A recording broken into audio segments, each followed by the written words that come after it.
Okay. Let's make sure we're good. An audio test here. Get my microphone. Hello, hello. Can everyone hear me okay? Making sure my microphone is working. Making sure that my microphone is working.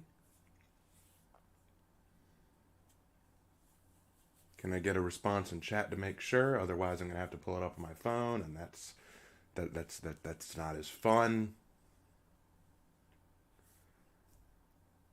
All right, got some people saying I'm good.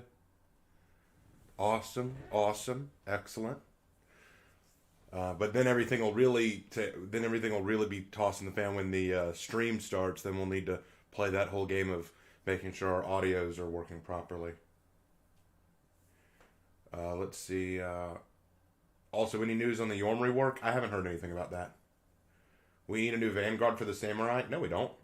We don't need a new Vanguard for the Samurai. If we're going to get a new Vanguard for the Samurai, we might as well get one for all the factions. Awesome. We hear you.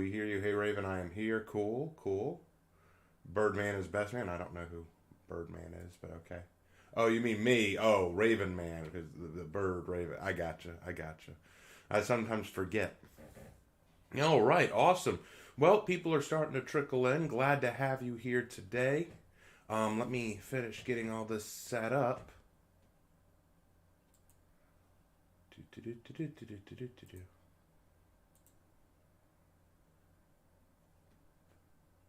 Awesome. Just getting chat set up here.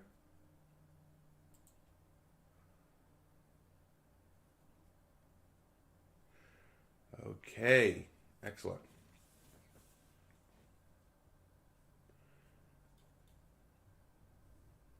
Hey Raven, today there's two of us. What do you mean? I don't know what that means. Right now I'm counting 69 of us. 73 now. Raven, you're top of the tree. I am? What do you mean? Oh, I don't know what you mean. What's your take on what the season's narrative will be? I don't know. It sounds to me like there's something going to become some kind of tyrannical, hostile takeover. I don't know what. I'm kind of interested. Abdullah says test your metal. Probably. I hope there's another test your metal. Good hour before afternoon, at least where I'm at. Yeah, it's an hour before the afternoon for us too, because it's 11:05 where I live. Oh, two Whiterun guards. Gotcha. Welcome to my kitchen, Raven. I'm making some ramen. Oh, cool. I didn't think about what I'm going to have for lunch. Oh, Lark's not here. Lark is at work. I had to take the day off to do this. Because Lark is a teacher. So he has to go in every day to teach rat things. I am a substitute teacher, so I have a little bit more freedom to choose which days I go in and which days I don't. Love you too, Abdullah. Love you too. Hey Raven, do you think the new Outlander will be evil? I hope not, but we'll see. Maybe the new hero is an orc. Ooh, that'd be fun. Hey Raven, how would you feel due to it being a Roman or Greek god? The season might be based off mythology. Maybe the problem is they've always kind of gone with the Greek gods and Roman gods with the knights because they don't want the knights to be Christian. They want the knights to be pagan, and I don't like that. But after all, a lot of what they've done with the knights, they've tried to tie in like Jupiter and Mars and other gods of Rome and Greece. So I don't know what they're gonna do. Nusha has a new execution, Hero Fest. Yeah, that's right. She does get her Hero Fest execution today. We'll check that out. My man speaking Arabic. I am not good at Arabic. I'm really not. I just recognize like a few words from it because when I was studying the Crusades, I had to learn a few Arabic names, and so sometimes I'll recognize like patterns. But if you were to write a sentence in Arabic, I would not be able to read it. I guarantee. But I recognize the name Abdullah, so that's the only thing I recognize out of what you wrote.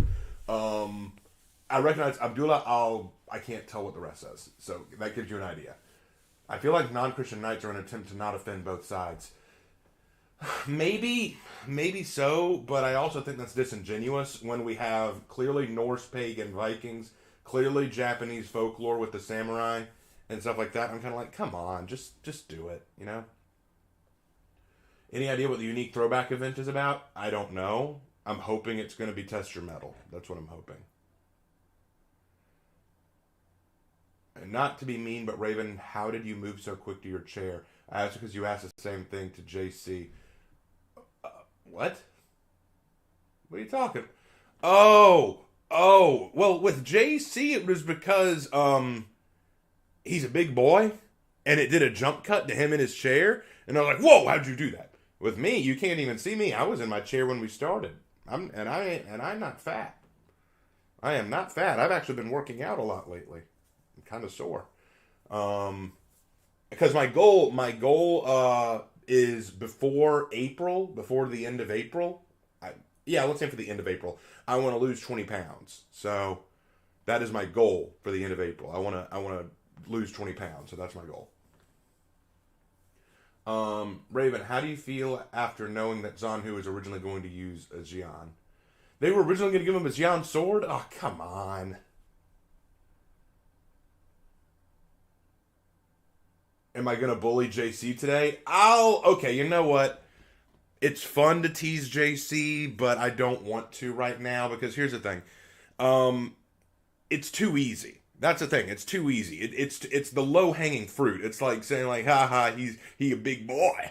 So I may make one comment about it, but then that's it. I'm not gonna make a big deal about it unless he makes me. Unless he does something like if he shows up with a box of donuts, I'm like, all right, JC, you brought it. I'm bringing it. You know. So I don't want to be mean to JC because genuinely, guys, I'm not kidding. JC is a big part of why For Honor is still playable. He does a lot of hard work for the game, and I'm glad that he's on the developer team. I have nothing against the guy personally. The reason I tease is because when during the Halloween reveal stream, when he first showed up in person in the Warriors Den, I was blown away by him because he was a lot bigger than I expected him to be. And I felt bad because I saw that he had a fake hand, and I thought he actually had a prosthetic hand because of diabetes or something. And I was like, oh man, I don't want to make fun of him. I don't want to make fun of him because of that. That would be very mean of me. Only for him to reveal actually he does have a real hand. That was just a gag joke. And I went, no, now I'm gonna make fun of you incessantly because you tricked me. You know. Um, yeah, I only tease because I love. My mom used to say that all the time. Making fun of someone is when you insult someone out of hate, but teasing is done out of love. So I only tease JC. I don't make fun of him. Like that's all. That's all. I still love JC. He's a cool guy. Um, how would a Space Marine fare in For Honor? They do very well. They probably crump most of the enemy. Hey Raymond, can you answer the question why so many streamers refuse to pay premium and so we're forced to watch commercials when they react to things? I can't answer that question because that's going to differ between different people. 109 people watching and 19 likes. Like the stream, everybody. Actually, it's 34 likes now, I think. But yeah, definitely leave a like on the video. While we're here, might as well go ahead and do the shill. One of the things that I hate, guys, is this is true. I'm going to give you all a little bit of an announcement for all of you guys who showed up early. Starting March the 27th, as in near the end of the month, I'm going to be doing a long-term teaching job. There is a teacher at the local high school who's going on maternity leave. She's about to have a baby. And so I'm taking over her class for the rest of the year at the end of March. So it'll be starting in the end of March through April, May, and then into June. So I will be working 5 days a week, nonstop, running this classroom. It will be long-term, it will be difficult, and they may ask me to come on and work the classroom starting next year as well. I hope not, because it's a science class, and I'm not very good at science. Science isn't really my forte. I like biology. Biology's cool, but this is chemistry, and I'm not as good with chemistry. And I had to take it because I'm so low on funds right now that it's very difficult. But if you guys want to help me out, again, donations always really help me out. I do have a Teespring store that you can go to and purchase merchandise. You can become a patron over at Patreon and donate as much as $1 a day, which would really help me out. And there's Super Chat. There's watching the ads that show up on my videos. All those things help me out. They allow me to make money off of YouTube and to continue being profitable. Because if I'm not profitable on YouTube, then I need to back off of YouTube to make money somewhere else. That's why I'm taking this job in the first place. And to those of you who have been donating, thank you so much. It really does mean a lot. But at the end of the day, it's just not enough to keep me going. So I am going to need to go do this job that's going to keep me busy for most of the time. And that's not a reflection on you guys, and it's definitely going to mean that things come out slower, but that's just the way it is. Anyway, yeah. So it would really mean a lot if you guys would support the channel. So thank you guys so much. LOL, teacher on maternity leave. Are they conservative? What? Like, what does that have to do with anything? Hello from the future to you losers in Mr. Raven's class. Losers in Mr. Raven's class. Okay, cool. My question is, are you a historian? Yes, I am a historian. I am definitely a historian. So is Lark. If I have YouTube Premium, does it give you money? No, it does not. What happens is when you watch an ad, I get a certain amount of revenue from that ad. I think it's 2 cents per ad watch. So, yeah. Raven, have you seen Record of Ragnarok? Isn't that an anime? I've only watched like a few clips of it. Speaking of, does Teespring ship to Europe? I think it does. What will you be teaching? It's a chemistry class. Raven, who would you bet would win For Honor Black Prior or a Dark Souls Black Knight? I do not know. Because I don't follow Dark Souls that much. Oh, history's my favorite subject. I wish this was a history class. Hey Raven, how good are you at science exactly? Well, I know my way around a biology class. Like, I really enjoy studying biomes and animals and plants. And I know a lot about the cells. I know that kind of stuff. Chemistry, I am okay with. I know some things about chemistry. But I was given a chemistry textbook to look over, and so I'll be looking over that. Raven, watch Game of Thrones Season 1 trailer. Okay. Does BP have perks? Let's keep going down. Let's see. I watched that drunk and thought it was terrible. I don't know what it was. So you're going to show them how to make mustard gas? No. Is Commander Ravier's design based on Baldwin IV? Yes, it is. It sure is. Does Teespring ship in South Africa? I don't know. Raven is about to cook. Oh, yeah, because chemistry. Biology, ecology, best subject. I really enjoyed biology when I was a kid. And if I was teaching a biology class, that'd be cool, but I don't think that's this. Hey, Raven, do you think Chimera will lose the war? Yeah. If so, what do you think will happen in the lore if the faction stop fighting as the Civil War would be over? I think a third faction would rise up, or another resistance would happen. How would a Jedi fare against guns instead of lasers? Not as well. So is the bitch Ravier alive? I don't know. Raven, what kind of weapons do you think the two new heroes will have? I have no earthly idea because I don't know where they're coming from. Will you put history with your chemistry class? What I'll probably do, because I did this some when I subbed, if the class behaved themselves, I taught them some Japanese. Oh, that one mine sent $5. Won't be able to donate on tomorrow's stream, if any. Probably won't stick around for this stream as well since I'm at work. Well, I appreciate the $5 anyway. That means a whole lot to me, man. Thank you so much. I know it's only $5, but it means the world to me that you do, and it really does help out. Thank you guys so much. Raven, can I have a kiss? I'm lonely. I don't know about that. Well, I'm here for you regardless. Let's see. What is Skeleton Faction fair and For Honor? I don't know. Hey, Raven, which person in history would you want Sabaton to do a song about them? Yin Shun Sin, the Korean admiral. I want Chimera to win, please. I mean, they could. Hey, Raven, which person in history would you... Oh, I already answered that. I see the word Mary Sue. What does it mean? You don't know what Mary Sue means? A Mary Sue is a person, usually a female, who is written in such a way that the plot caves to their every need. That is essentially what a Mary Sue is. They are a character who does not face hardship. They are a character who does not work or struggle for success. Success is given to them. They have the power and the tools they need without having to work for it. The characters around them all tend to like them for whatever reason.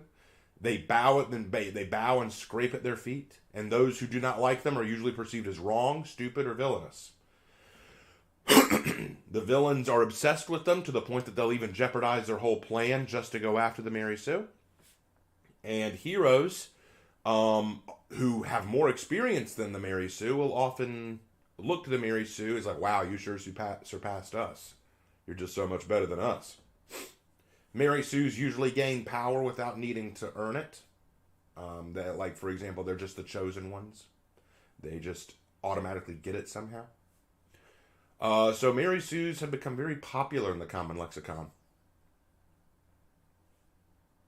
So Bella from Twilight is a Mary Sue? Yes, she is an excellent example of a Mary Sue. Bella from Twilight is a Mary Sue in the sense that even though she's the new girl at school, everyone likes her for some reason. Very common Mary Sue trope. This vampire who's been around for hundreds of years is obsessed with her to the point that he's risking his own safety for her. That's another Mary Sue trope. When she becomes a vampire, there's no negative consequence or side effect. In fact, she's stronger than most of the other vampires around her, which, again, very Mary Sue trope. There are two boys both hungry for her who will do anything for her, even though it would be smart for just one of them to give up because it's clear she's not interested. Again, very common Mary Sue trope. And then when the villains show up, they're obsessed with her. They're just so fascinated by her. So again, very common Mary Sue trope. So yeah, Bella would make an excellent example of a Mary Sue. Basically, pirate is a Mary Sue. I wouldn't say that because she doesn't. Because depending on how you write her, she might not be. But I see where you're coming from. Is Dorothy from the Oz series a Mary Sue? I haven't seen the Oz series. Anyway, Rey actually killed Palpatine, so his soul is now in her body. At least that's what I thought. I mean, I don't know how that works. Is Anakin Skywalker a Mary Sue? Actually, that's a great question. Some people have argued that he is. I would argue that he isn't. I think there's a video by Literature Devil where he talks about that. Hey Raven, how would you feel if a warmonger got a hero skin and the story was a warmonger who betrayed Astria? That'd be kind of cool. Hey Raven, what do you think the new Viking hero will be? I don't know. I heard that Forspoken games are being found in a landfill. Commander Ravier is still alive. She fought in the Horkos Masquerade and won just to shut up those in the Order that would make fun of her for her defeat. Oh, good. At least she's still kicking butt. Have you checked out the Wolong demo yet? The demo? I've been playing the game. I'm stuck on the Lu Bu boss match. Like, I've been fighting Lu Bu and having so much trouble with that son of a bitch. Oi, Raven, I'm sorry, but I'm going to leave for now. Goodbye. All right, see you later, Abdullah. Thanks for coming by. Hey, Raven, would a Mongol hero be a Wulin or an Outlander? Probably an Outlander. Hey, Raven, what do you think about a member of the Aphira joining Horkos soon after? I wouldn't surprise me. Mary Sue, the girl from the Tanya series? I don't know the Tanya series. New Viking should be the blacksmith from year 5. Oh, that'd be kind of cool. What is a name you could give for a male warden? Richard? Derek? Godfrey? Louis? Those are good names. Is there a new hero reveal or something? I'm just confused at the moment. No, there is. Okay, TGMC Gaming. This is the reveal for the next season of For Honor. That's what's happening here. Oh, Connie J dropped 99 cents. Thank you, Connie J. That means a lot to me. Thank you so much. I really appreciate it. Let's see. One Aphira did join in the Masquerade. Yes, I heard about that. LOL, New Vikings will be inspired by Ivar the Boneless Shaman got competition. Okay. Any good lore vids in For Honor start to finish? I can work on one. I've been meaning to work on something like that. Raven, the whole thing to master the Wolong and Deflex is that how I intend to practice my Deflex in For Honor. Yeah, I've been working on my Deflex, that's for sure. Hey Raven, would a German barbarian go with a Viking faction? Maybe. Do you think Darth Vader is a better villain than Thanos? Yeah, I think so. I think so. I don't think Thanos is bad, but I do like Darth Vader more. I named my warden Daniels. I named my warden Ruth. Everyone knows Ruth. Betting if the new hero will be gender locked female this time? I don't know. I do not know. But we're not getting a new hero until season 2. Y'all know that, right? Like we're not getting another hero until the following season. We're not going to hear about a new hero yet.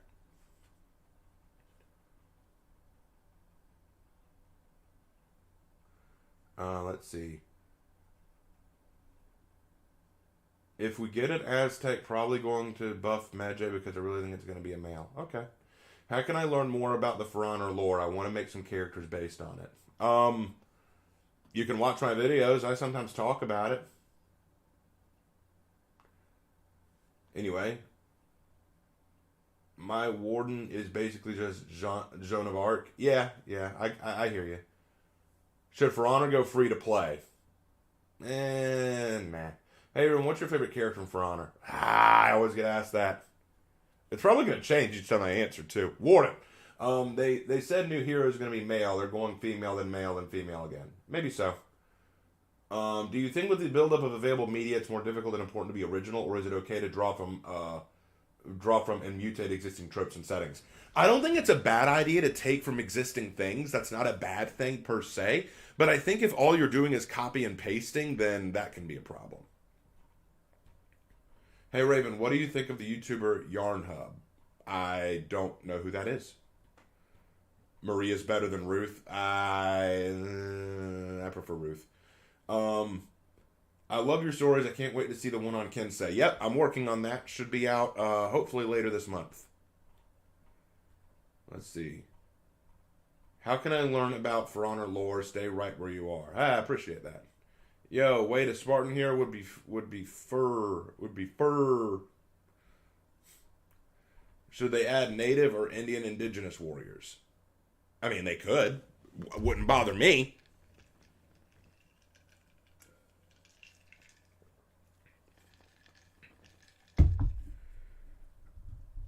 Anyway, Raven, you think it'd be a good idea to give Warden some love with maybe some new combos and such? Yes! Warden needs some love. He's the weakest Vanguard. Oh, I feel so bad for him. What do you think of Kang the Conqueror? I think he was a conqueror. How can you be a good writer when you have no life experience? You don't need a lot of life experience to be a writer. You just need an active imagination. Mother Superior beats Ruth. I still like Ruth.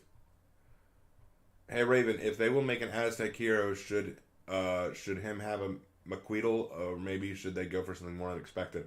I'd just go with a McQueedle. Makes more sense. If they ever add a Mayan, what weapon would go with the character? I'm not sure. Yarn Hub is a history YouTube who also helped Sabaton with their music videos from time to time. Oh, cool. Maybe Lark knows him. I got $2 from Whiterun Guard. What's your Riz rating of MODOK? Riz rating of MODOK? I don't know what that means. Thanks for the $2, but I don't know what that means. Hey Raven, just got home. Have I missed anything? Nope. The stream doesn't start for another 30 minutes, so you're still doing okay. I'm just here to chat. Hey Raven, what are your thoughts on the Three Stooges? Oh, they're funny. I like them. Yo, Raven, what do you think of an idea for a Hitakiri skin? I'm down for it. I'd be okay with that. What's your charisma rating of MODOK? I don't know who MODOK is, so. Oh, $2 from Jacques Kennedy. What type of hero is the Galactic Republic? What type of hero is the Galactic Republic? The Galactic Republic isn't really a hero. But okay, thank you anyway for the $2. I appreciate that. Ravenite, he means, what do you think of the design of MODOK from the latest Marvel movie? Oh, from you mean from the Ant-Man movie? I have not seen the movie, but I've seen images of MODOK. It looks terrible. Oh, he looks terrible. Raven, you clearly don't own an air fryer. Lark does, I don't.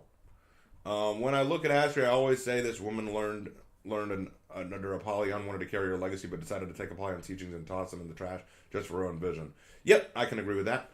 Do you think the Pirates of the Samurai will find Polynesian warriors and will be the new hero in Season 2? That's a possibility. Out of all the devil fruits from One Piece, which would you rather consume? That's a tough one. If I had to pick one, okay, so let's break it down into three. So if it was a Paramecia type, I want Law's devil fruit. The Op fruit, that's one I want. If it's a Logia type, I want the Goro Goro fruit, which is the lightning fruit. I could become lightning. And then if it's a Zoan fruit,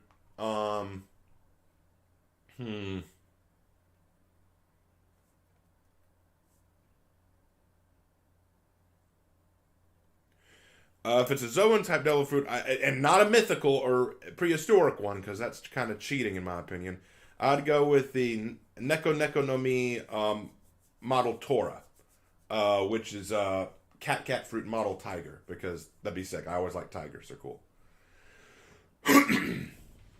Hey Raven, are you excited for Mortal Kombat 12? I hope they bring back my boy Trimmer. I don't really follow Mortal Kombat that closely. If you got asked to come up with a new mode that would be added to For Honor, what would it be? I actually made a video about that. You can check it out. I explained some modes that I think would be good. Hey Raven, are you a fan of slasher movies? And what do you think of Scream 6? I'm not a huge fan of slasher movies. I don't really watch them all that often. Actually, I don't really watch horror movies that often anyway. It's not because they necessarily scare me. It's because, I mean, they're usually not written very well. But, hey, who knows? I finally am able to watch a Raven Knight stream. Good to have you, Grand Admiral Steele. Awesome to have you. Hey, Raven Knight, have you played Elden Ring yet? I have played it. I did a stream of me playing it. It's just not my kind of game. I mean, it's fine. I don't dislike it. It's clearly a well-constructed game. It's just not my thing. Raven Knight, a 12v12 game mode in For Honor would be sick, not gonna lie. Yeah, that would be kind of sick. If you became lightning, wouldn't you become stuck in the electrical system? Only if I let myself. Hey, how popular do you think a Game of Thrones style For Honor prequel followed Holden Cross, Apollyon Domini, and the Lord Warden would be? That'd be kind of cool, actually. Raven, when will we get Mortal Kombat Fatalities grading video? I don't know. I haven't decided yet. I have not decided yet. I just wish Ubi would start to look back at older characters and improve their lore and movesets. It would be cool if Ubi added alternative movesets for older characters that you can equip. Ooh, that would get very confusing very quick, because a large part of For Honor is reading the other player. So if you can alternate movesets, that's going to throw off people. Hey, Raven Knight, who should I rep up for fashion? I already have Warmonger, Musha, Pirate, and Kyosha and Orochi repped up. Yes, I'm new. I didn't see any Knights in that lineup besides Warmonger. I'd go with someone else in the Knights. Or maybe Viking. Certainly, it feels like the game companies in general dislike improving upon older content as opposed to grabbing new people with fresh content. And when things like feature creep happens, it's even worse. It can, yeah. Thoughts on the new Peter Pan trailer? That Disney has lost so much of my respect, and the Peter Pan trailer shows me how low they've sunk. It is disgusting what they've done. Guy, I read the original Peter Pan book. And I've read some spin-off books like Peter and the Starcatchers, Peter and the Shadow Thieves. I watched the Disney Peter Pan. I watched 2 of the live-action Peter Pans. I watched the movie Pan, starring Robin Williams. I've followed Peter Pan for... I even watched the first damn Tinkerbell movie. Don't ask why, it's a long story. But I did watch that, so I feel like I understand Peter Pan to a certain degree. And then I see this trailer, and I'm like, why? It's so terrible. Oh, it's a lot of crap. It's a lot of crap. So let me get this straight. You know, I think it's funny. You want to know what I think is funny? In this new trailer, they reveal that they were lost girls. There are girls among the lost boys. The funny thing about that is, in the original Peter Pan book, they addressed why there were no lost girls. Wendy asked about the lost boys, and Peter explained that the lost boys were boys who fell out of their cribs as babies and their mothers forgot about them, and Peter took them to Neverland to keep them safe. He says girls are too clever to roll out of their pans or out of their cribs. So he was pointing out that girls are very clever, which is why they don't make the mistake of rolling out of their cribs. They don't do that. So it was kind of a compliment to women. It was kind of a compliment saying women are too clever to roll out of their cribs. And now they're saying, nope, here are these two. Apparently they were too stupid. Like, they're apparently on an intellectually lower level. It was a compliment to women that there were no lost girls. But the thing that was so interesting is Wendy and Peter Pan bring something to the boys that they've never had before. They bring a feminine charm. He not only brings a feminine charm, but a maternal character. These boys have been surrounded by other boys and Peter as their father figure for so long that they've never been exposed to a motherly figure. And by being exposed to it, it forces them to mature and address the reality that they can't be immature little brats their whole life. They need to grow up. They need the nurture of a mother. They need the nurture of society. They need something beyond just boyish playing. Like they need something beyond that. Having two girls in there defeats that whole purpose. So I thought that was very dumb. And then the whole Tinkerbell is black thing. Yeah, I think that's dumb too, but I've said my piece about race swapping characters in media. I still think it's ridiculous. And I like the whole Little Mermaid being race swapped, Tinkerbell being race swapped, all of it. I'm like, no, I don't like it. I've never liked it. Anyway, where was I? Oh, cool. Ethan's here with his Ranma avatar. I still think that's hilarious. Ranma was like my favorite anime when I was a kid.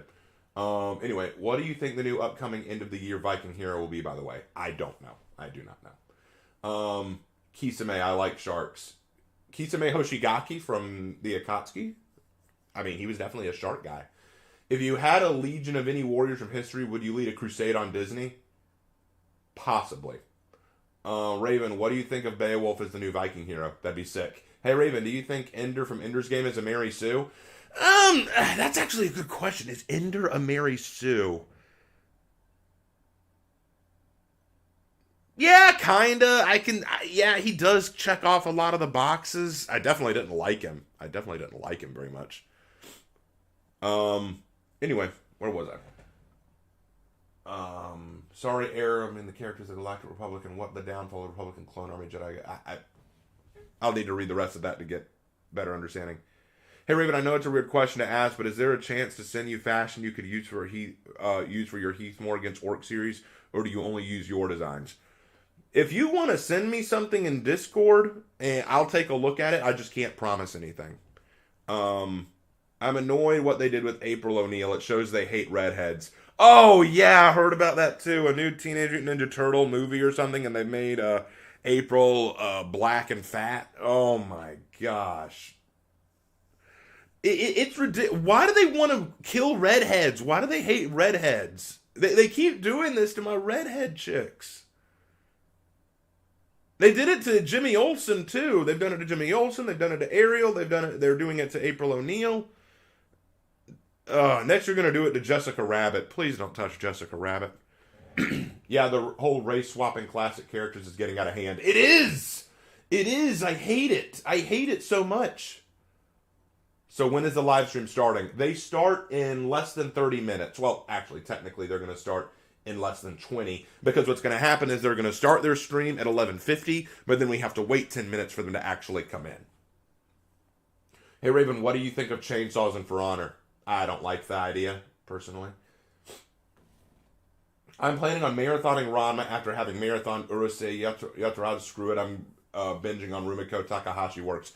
I do recommend Ranma. Ranma's excellent. It's so funny. Ranma is one of those anime that I didn't think I would like, and then I found myself reading a ton of the manga, and I'm like, yeah, this is hilarious. This is hilarious. You got to prepare yourself, though, because Ranma is a very old anime. It's like, we're talking the late 70s, early 80s when it first started coming out. So it's going to be very cheap, choppy animation, and some of the English voice acting isn't going to be great.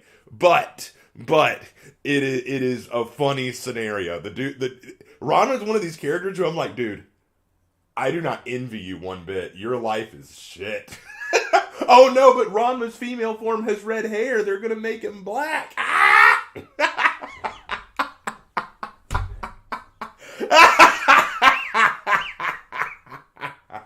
Oh, I needed that laugh. Raven, did you try Devil May Cry? I did not. I'm sorry.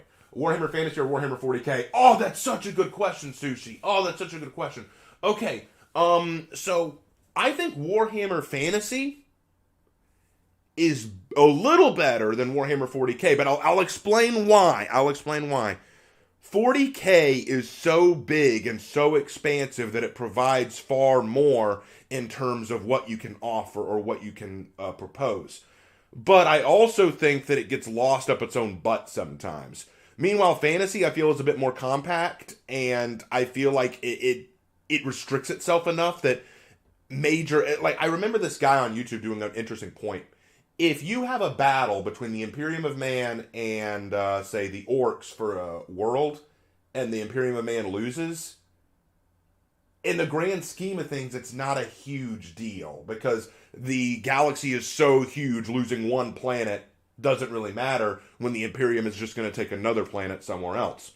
But in Warhammer Fantasy, if a village or city gets taken by chaos or by the orcs, well, that could actually have a big ramifications because resources are finite. They're not infinite. So events in Warhammer Fantasy have more weight to them by virtue of the fact that the world is limited.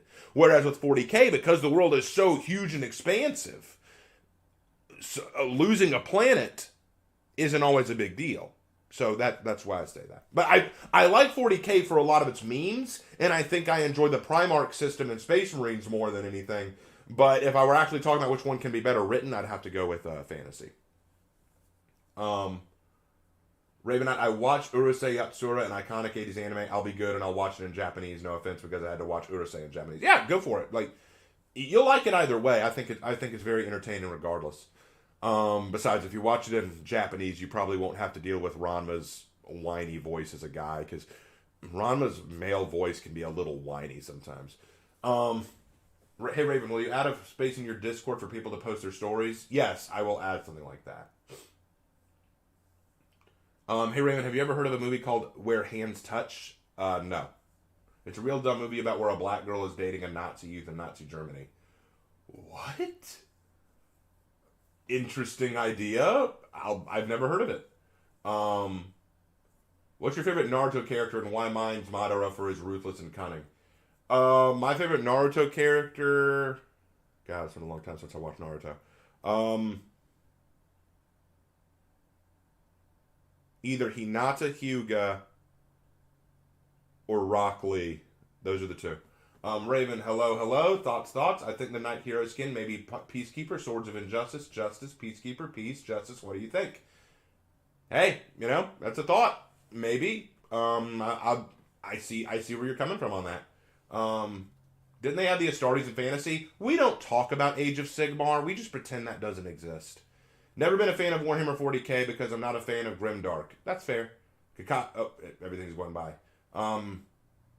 Let me start here. Angron and Cursed were the easiest of the sons for Big E to bring to his side, but again, Big E made one of them watch all his brothers in arms die while leaving a planet.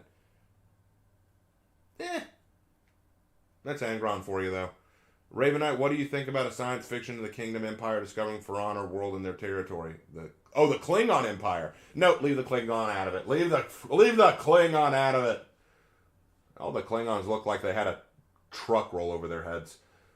Messing around in training mode made me realize that Warden only uses slash attacks or the shoulder in the normal moveset, so-called Master of the Long Shot. I know! He needs more!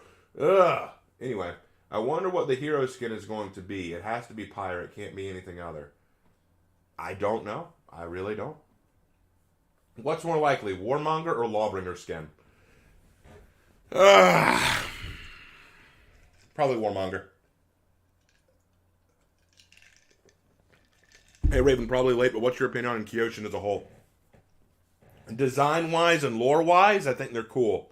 Moveset-wise, I don't think I like them very much. They're annoying to fight against, and they're boring to fight as, I've found. I've said it before and I'll say it again. Kyoshin's existence is funny to me.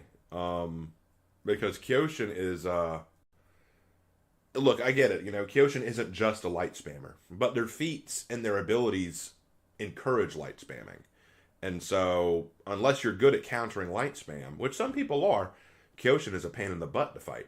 Raven, also, I'm sorry, a Viking? Where in all the 9 realms did this come from? A Viking? What? I mean, cool, but why?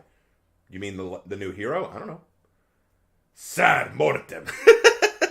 Well, I'm saying it's Warmonger because Warmonger has more lore.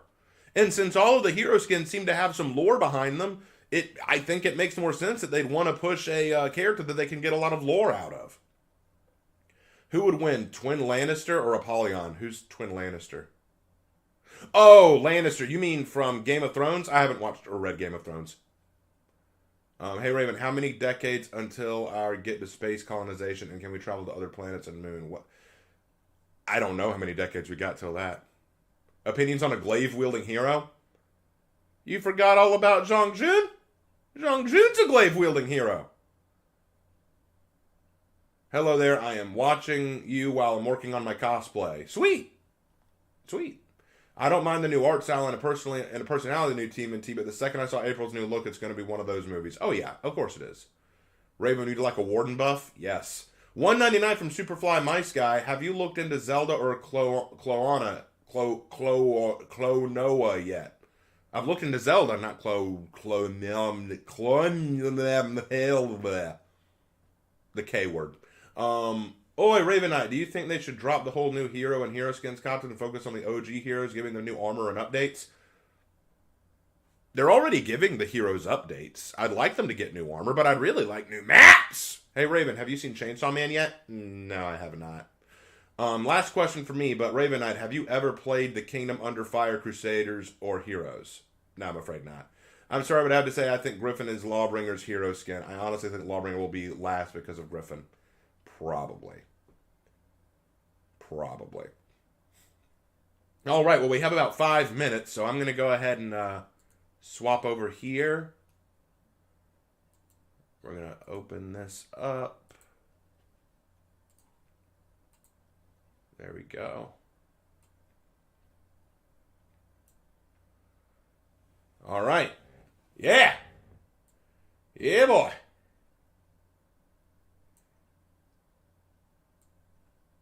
Let's increase this size just a little bit.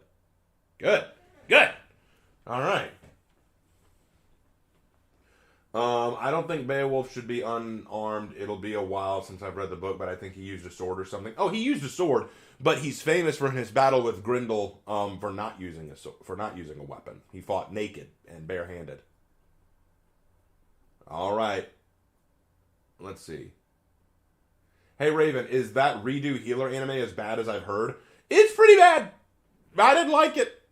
Like, okay, so Redo of a Healer is basically the story where the healer in the hero's party gets betrayed by everyone else, so he maxes out his healing abilities to get revenge on everyone, and most of his revenges involve rape. Like, almost all of them involve rape somehow. I'm like, come on! Like, really? That's it? That's all you're gonna do to these people? I didn't get it. Raven, 7 Heavenly Virtues. Oh, God. I showed that to Lark. We both were like, what the hell? I'm sorry, I really am sorry, but I'm tired of all those lore story making that Ubisoft hire. They don't know what they're doing, and it shows that they hire one every week. Maybe they do. But yeah, Mal, the 7 Heavenly Virtues, I'm still not over that. JC, come on, baby, get that donut on stream. Don't hide it. Agreed. Raven Knight, do you think there's too much medieval pieces of fiction that focus on pre-gunpowder ages, or is there already a lot of occurring around the beginning of the Black Powder era? I don't really mind Black Powder weaponry in medieval stories, but it doesn't bother me one way or another. Anyway. Hey, Raven, I know you just can't wait until they finally reveal Valkyrie's face. They better! I want to see I want to see a pretty Valkyrie face. What if that's the Viking hero skin and they finally show her face? Do it, Ubisoft. Do it. Raven Knight, you think Redo's pro tag is a Mary Sue because his healing powers could basically do anything? Yes, he's definitely a Gary Stu. Usually stories like that involve like isekai or RPG style settings, usually the main character is a Gary or Mary Sue. Hey Raven, I want Warden to be updated, please. We all do. That just reminded me of Ashura's Wrath. Man, that is such a good game. I haven't played it. Guns are a coward's weapon. To some. The only black powder weaponry I like in medieval fantasy are cannons and mortars, to be honest. I mean, I can understand that. Plot twist, Valkyrie is ugly. I hope not. I hope she's a very beautiful young woman. All right. To be honest, Ubisoft doesn't know what to do with For Honor. To be honest, Raven Knight at this point, I think Ubisoft is regretting keeping their games alive instead of moving on. I doubt that. I think they're glad to keep it alive as long as they can keep milking money off of it. I got $1 from Cellular Carmine. Thank you so much for the dollar. I really appreciate it. Skylar, imagine if they added a character with a great shield, like an actual great shield. That'd be cool. That'd be kind of neat. We all know JC is the main protagonist of the Warriors Den. You're dang right he is. Do you think they should add a hero skin for Orochi? It'll be anime, but yeah, that'd be fine. Guns are a coward's weapon, laughs, and energy weapons. Oh, $9.99 from Jam of War. Hey, Raven, I hope you are doing well. I wanted to give you a small gift. I do have a question, though. When will the next execution video be? Thanks, and have a good day. Thank you so much for the $9.99. I really appreciate that. And tell you what, because you gave me that really nice donation and asked very politely, I'll start working on the Jormungandr execution video tonight. Because I took the day off. So I'll start working on that tonight. It will probably be out either Friday or Saturday. So I'll get to work on it tonight. Hey Raven, what is your favorite battle in One Piece? Best battle in One Piece is Lucci versus Luffy in the Tower of Law. That was fire. Okay, that fight was fire. Not only because the action was good, but because of the stakes at play. That was such a good fight. JC is the For Honor Ubisoft team. He is For Honor. JC. Woo! Woohoo! Let's see. Katanas are super overrated. I prefer the Chokuto. Okay, that's fine. All right, guys, we're about to start. Now, listen up, guys. Once it starts and the music starts playing, I'm going to need to adjust my audio. So let me know if you have trouble hearing me or hearing the audio, okay? Because I want to make sure that everybody can be heard. I want to make sure that they are heard on the stream and that I'm heard. Okay? So let's make sure.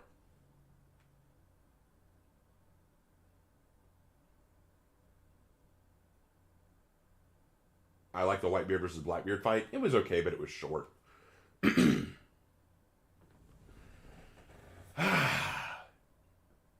Hey, Raven Knight, what are your opinions on Blackbeard from One Piece?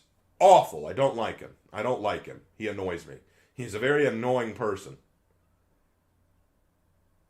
You mean the fight where the plot didn't let Luffy fail? Didn't let Luffy fall? No, I mean the fight where he effing defied fate. Superfly My Sky dropped $1.99. Have you seen the Halo Legends anime anthology? I have. It's very good. I think the issue with making heroes with these unique weapons is when it gets around to their hero skin, they could be quite limited. Magi, for example, I don't know who uses his weapon from anything else. I don't know. I don't know how they're going to do it. Like, there are a lot of problems with unique heroes. Like, that's one of the struggles that For Honor has to deal with. Making unique heroes is not an easy thing to do. Did you see the new Attack on Titan 1 hour episode? No, because what the hell? What is this?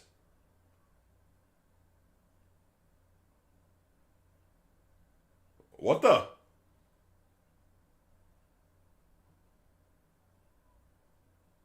What is this?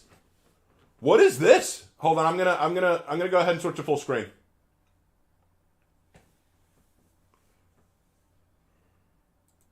Well, actually, no, I can't yet because I need to make sure that they're heard. Let me know if y'all have any trouble hearing anything, okay?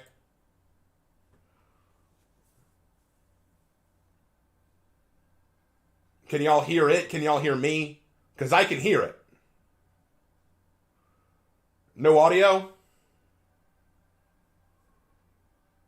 Can y'all not hear it? Okay. Hold on, I have an idea.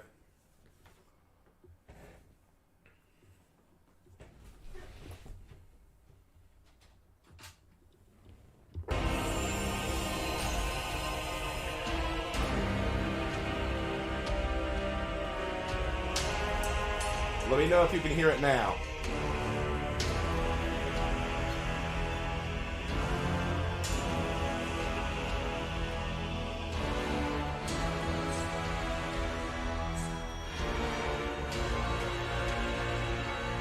Okay, let me see.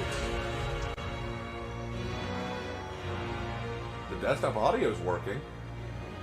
Okay, so y'all can hear it now. Okay, good. Looks like y'all can hear it now. Lower it down some? Okay, we can lower it.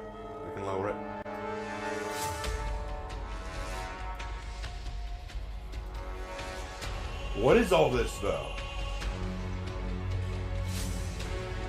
It looks like a cathedral. Wait, what's with that mask? Is that a peacekeeper? No, that's a shinobi mask. That's a because he's holding a comma. They're giving shinobi like a beak mask? What?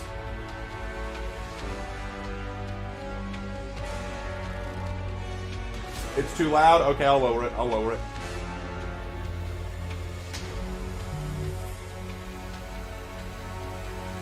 Wait, that's the Horko symbol. That's the Horko symbol on that skull. So Horkos has something to do with this.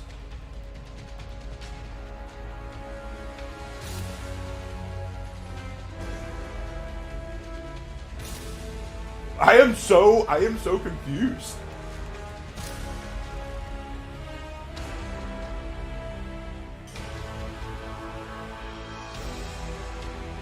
I don't know why they're showing all the stained glass stuff, because that usually goes in line with cathedrals. But they don't want to add Christianity to For Honor.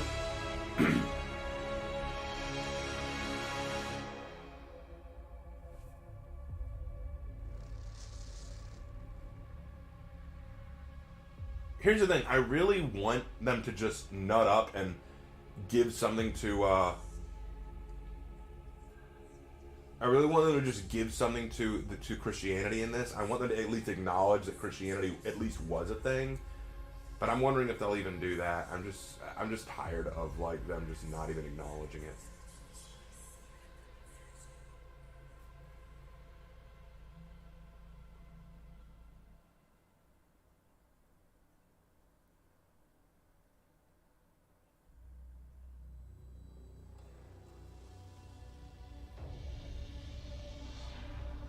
You can't deny the music is awesome. It is awesome. Yeah. This is pretty good. How many people we got watching, by the way? Let me have a look. Oh, wow. 210 people watching. Thank you to all of you who are here watching right now. Glad to have you. Hi, Raijin.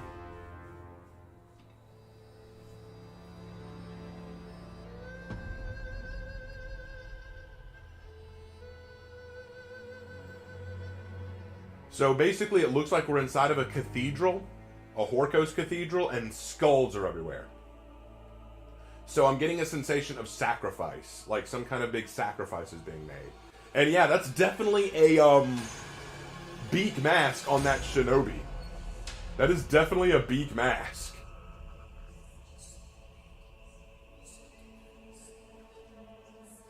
So there are all religions in the game but Christianity. Yeah, pretty much. Wait, Raven Knight, it could be a Peacekeeper skin with different weapons. I doubt it.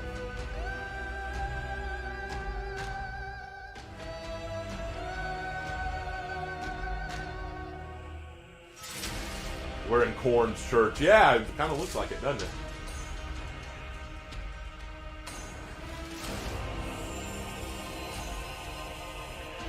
LOL group chat before long might be a good start. Hey, Obi, I'm Christian. Nice to meet you, Christian. No, I mean I'm Christian. We don't do that around here. I am true enough. Very true.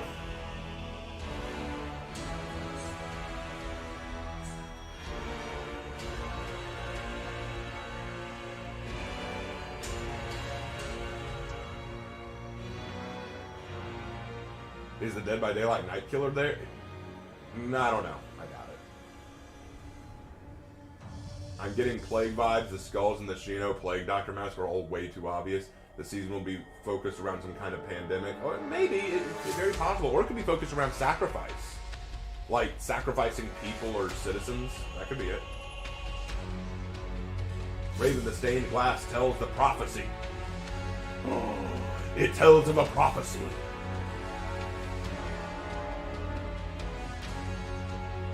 2 sons of Adam and 2 daughters of Eve. Oh wait, no, wrong prophecy. Hold on, give me the right one. Blood for the blood god, skulls for the skull throne, milk for the cornflakes. If you'll have a hero represent a religion, which hero for religion would you choose? I would have Warden represent Christianity. I would have Athira represent Islam. I would have Jormungandr represent Norse beliefs. The Kyoshin could represent the Shintoist, Buddhist beliefs. Shaolin definitely is a Buddhist. That kind of thing. I hope you're doing well, Raven. Always look forward to your For Honor stuff. Thank you, Ryzen. I really appreciate it. For the Rots, Father. That's a different guy.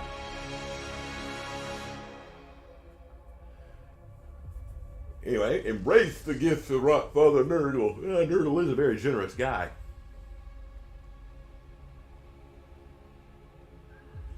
I see a gladiator. That looks like a raider. And I think that's a warden, but why does warden have a shield? Who are you? Who is that?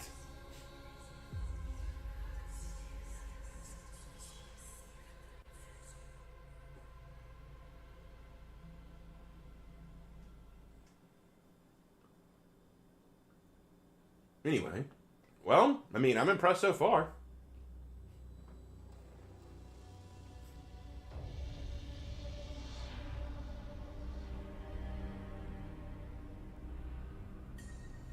I can tell that this is a shinobi. Like, that's definitely a shinobi because of the sickles that they're holding. And yet at the same time, that looks more like a peacekeeper mask, doesn't it? But then that's a peacekeeper right there, it looks like. Because the hood and the sword.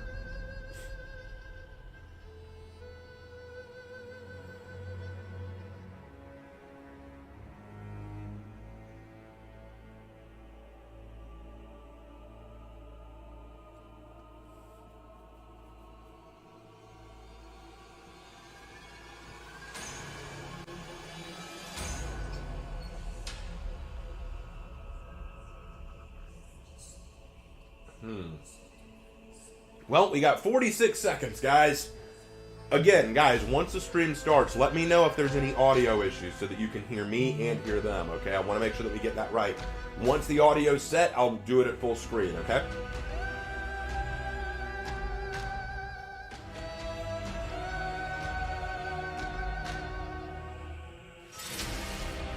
$2 from my boy Jonathan. This feeling like a war with Horkos winning to you? Could be. Oh, we're zooming out. We're zooming out. What is this? What is this?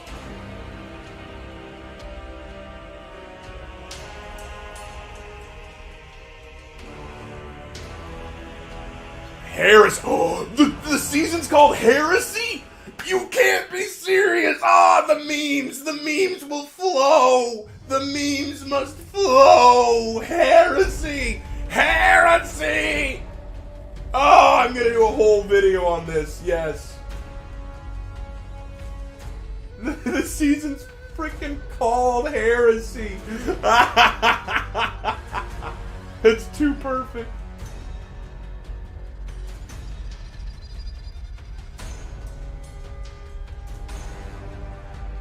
Heresy.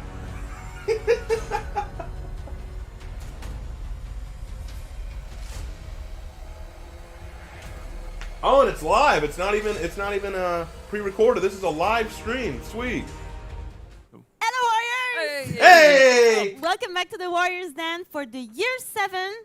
The year 7. Y'all can hear them That's okay? the year 7. I know, it's amazing.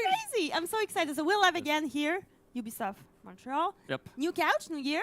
New couches. We're live. If you've noticed that, we have some new couches here, which is great. Hey, they got new $10 per mouth. They're Turn very up stream dark volume and max. greeny, Slightly which, decrease we're your gonna get voice. into a bit Okay. more, but no Brian today, though. Sorry about that. He left with the couch, I He heard. did. He stole our couch. Stole our Sorry. couch. Brian. All right. Let's see if that works. All right. We'll find him one day. So let's dive into the year 7 and the first season Let of us see the if that year as well, works. Heresy.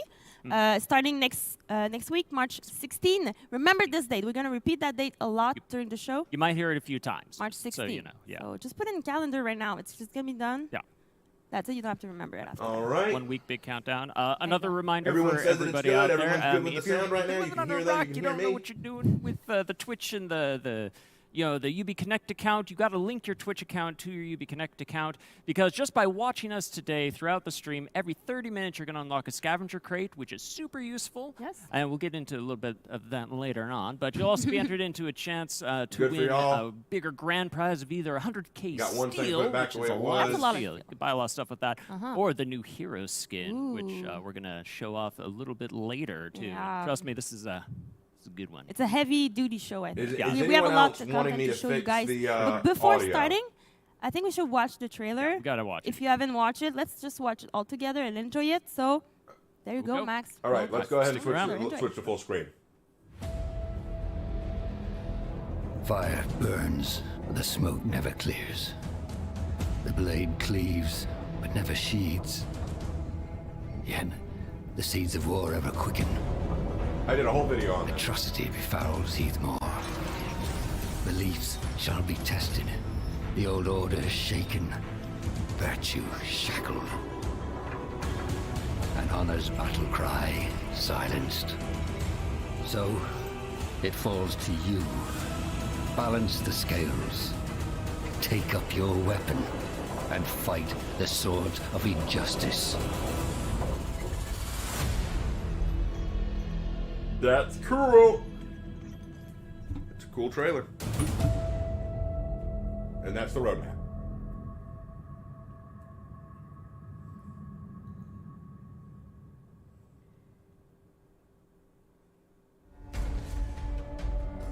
The Year 7 narrative.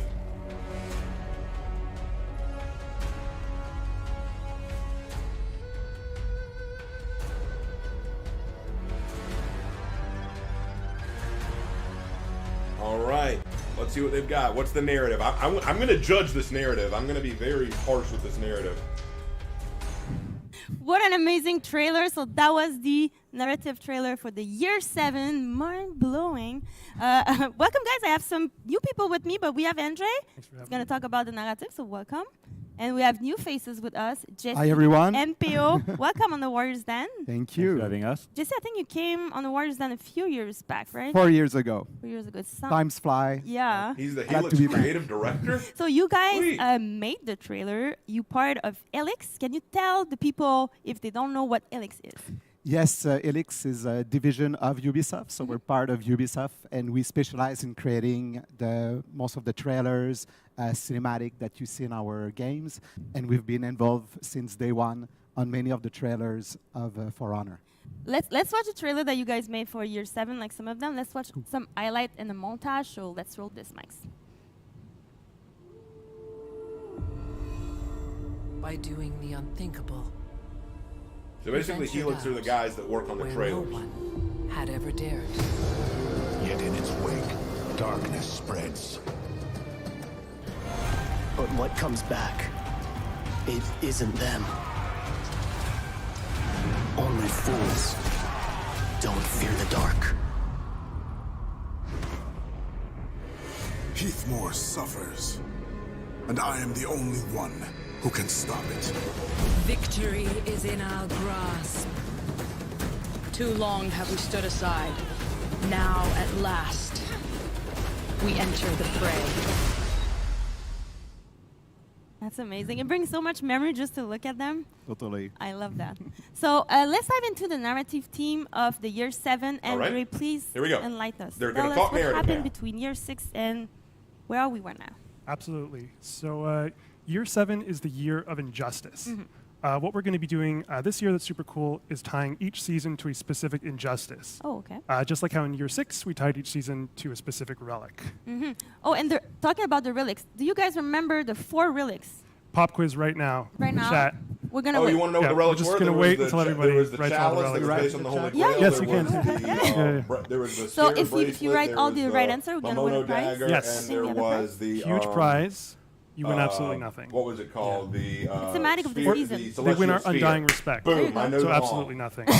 Pays to be a So let's go person back who to pays the attention. narrative team of the season. Yes. So last year, of course, relics were discovered across Heathmore, and these revealed magical myths about the past.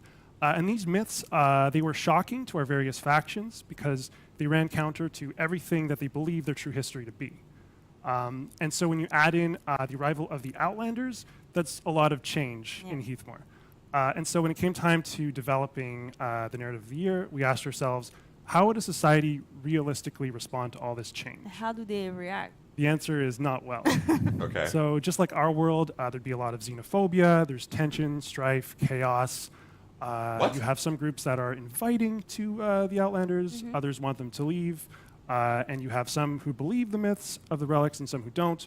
More on that a little bit later. But all of this, it's the perfect recipe for crime and atrocity to run rampant. And so here we are at the Year of Injustice. So where does the Orcos and Camera position themselves in this kind of war? That is a great question. So in a Year of Injustice, you can imagine that the Horcos are doing pretty well for themselves. Probably their jam, right? Yeah, it's sort of in their wheelhouse. And they have another sort of ace up their sleeve, and that is Commander Revere. Oh, that's the hero skin from Year 7, Season 1. Year 6, Season 4. 6, Season Yeah. There you go. So recall what? that she saw a prophecy in the celestial sphere of the future, and now we can confirm that she largely saw Year 7. So she saw exactly what's going to happen this year. If you believe that she saw a prophecy, Okay, yes. okay. And specifically, Okay. she saw the events of Heresy, our first season. Yeah, so that is one reason why the Horcos have a leg up over Chimera right now. And I think we saw something maybe in the trailer. Yes. So last time I was here, I mentioned that there was a clue as to what the future Yes, of I For Honor remember held. people were picking apart the set. They were trying Yeah. to figure out where the clue was. And but it wasn't a trailer right in It was at the- right in front of your eyes. There you go. At the beginning of the trailer that we showed last season, glass shards pass by the screen. One of them contains imagery that's purely about heresy. So it has nothing to do with Shattered Fates. This one, right? Yes. Yeah, this And one. nobody figured it out except for one person on Reddit immediately was like, what is this? They got it? Yeah. Oh my Like God. even before we dropped the trailer, they just put that up there somehow. Whoa, they didn't want something? Okay, Our so undying respect. Okay. I think that's Nothing. what is heresy about? Like, what is the And Felix, heresy? of course, was behind that amazing trailer. Yeah, so let's dive into this trailer itself. So you guys have been working with the marketing team to create, I mean, obviously, amazing trailer for the 400 team. What about this one? Like, how did you bring? What was the challenge to bring the Injustice team to this trailer? First of all, it's always fun, like each season, to work with the marketing team at For Honor because we're able to bring different flavor, like to each season, and not only a different flavor, but also to use different medium. Sometimes it's 3D, sometimes it's mostly motion graphics. Other time we're going into this 2D approach, and it's just depend of what we want to express during the season. And for this season of Injustice, we wanted something very sculptural to show the injustice, something that we can feel with texture and everything. So we went for a more like cinematic feel with CG. So this is why we kind of built this type of trailer. And when we think Injustice, we obviously think of justice itself, and like the symbol just come like to mind, the scale and the blindfold woman, like on. Yeah. Yes, I guess but that's the justice. That's Exactly. the statue of justice that we all know. But we needed to do kind of the opposite. The We wanted to injustice. create the statue of injustice. Ooh, okay. So what do you So do? she's The not first just thing, she's a we did statue is of that, I injustice? Google statue of injustice, hoping to be lucky. Ship it. Exactly, but no, there was not that much result, which is a good thing. So then good we thing, can start from scratch. That being said, we wanted still to keep something that people are familiar with. So we started definitely our like starting base was the Statue of Justice. So then we tried to figure ways like how can we modify some of its symbol so it create injustice instead. So from the narrative perspective, we have the idea, Peo, please, how do we do that? Like, how do we start from an idea to the trailer that we just saw? Because that's the easy part. Like we do Yeah, this, and thinking- then we're like, Peo and your team make this Just do it happen. now. Yeah, so at Elix we have two big art teams. So one most responsible of all the static image, so key art, concept Okay. art, and stuff like that. And the other one where I work, so is more like all the cinematic, Okay. so cinematic trailer. So then me and Simon Gastin, the art director responsible of the key art, try to different concept of the statue, how we can make it more injustice. So we try. Oh, that would have been a different cool posing, statue. Look at that. That would have been a little really bit, cool. Adding some chain. Look at that. And then we ends up with the. Aha, it is a posing with the warmonger sword. I was blindfold over right. One of these eyes. But notice that she's wearing a So warden she look at outfit and the a For Tiandi Honor shoulder world, plate. and after Destroy. Very iconic pose. Yeah. yeah. Iconic. So and then we add some chain. Aha, to represent aha, the see? so Look at the that, look at injustice that. Control the justice like a puppet. Uh-huh. So after that, we add some For Honor weapon and some armor piece to just remember this is the injustice in the world of For Honor. And we add the sword of Astria to shield the sword of Astria. I know the viewer right now were waiting for this image because they were trying to exactly like pinpoint which armor set. Oh, this one, and I think most of them were right, but they know the game. They know the game very well. So they were like, oh, but there you go. This is your answer. This is exactly. So it's cool. It represents, I guess, like all the For Honor world. Good. It feels good to be right. Like, Exactly. it's so Exactly. cool. Yeah. And the final image. So then we work with the lighting. The lighting is like kind of clair obscur, just to reveal some part of the statue and the armor piece. And for the trailer, we were really inspired by all the opening title we can see at the beginning of the show and movie. So yeah, so that's the result. So hope you like it. So that was a blast to work with you on this project, guys. Totally. Yeah. Yeah, no, I mean it's really good. It looks amazing, and I feel like it represents the year 7. So Yes. thank you so much for explaining all of that. I'm pretty sure people love it. I'm enjoying it. I'm super hyped. Thank you, Andre. Thank you, guys. Thanks for having us. It was a pleasure. Come back next time, maybe. We will. Absolutely. So let's dive into the content for the year 7. But before that, just a quick transition. I think we do have weapon, maybe or no? Oh, we're going to see some weapons. All right, guys, brace yourself. gonna tell Brace me? yourself. No, we We're don't going to take a have look at some weapons. weapons, and So we'll we'll come talk back about in a my few thoughts minutes on to this talk about all the content injustice coming up for thing year at 7. the end, because I have some thoughts. I do have some thoughts. I have lots of thoughts.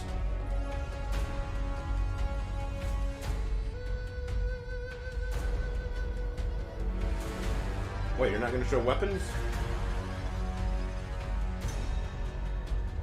Show me weapons! Maybe that's supposed to come later.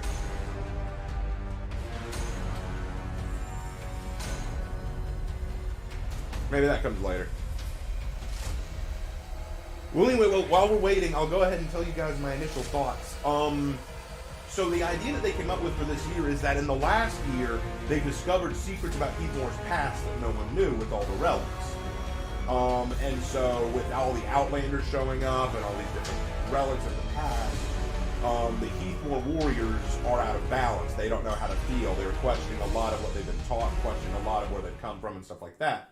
So they've started reacting to it in different ways. Some of them are more open to the Outlanders and more open to these changes. Others are not. They're very closed off, closed-minded. And this has turned into its own new war filled with injustices and wrongdoing. Where Porco specifically, because they're, it's kind of in their wheelhouse, like I said, Porcos is doing some atrocities to the factions and to other people. The problem is I'm having trouble understanding what exactly they mean by injustice. Like, I'll give you an example. If we're talking about, like, slavery, let's say slavery is one of the injustices that they're going to do. Well, who are they enslaving? Are they just enslaving the Outlanders because they're others, they're different? Or are they enslaving everyone? Well, then by what metric are they enslaving? Like, what is it based on? Is it based on racism? Is it based on religious intolerance? Is it based on xenophobia? Like, if it's based on religious intolerance or xenophobia or racism, why hasn't this been done yet? So, hello, Stefan. Maybe hello, they'll answer more about welcome that later, back, but let's keep everyone. going. Let's dive into like year 7. I just cannot like wait for it. I'm pretty sure people are excited as well. So, Stefan, what can we expect for the year 7, the content?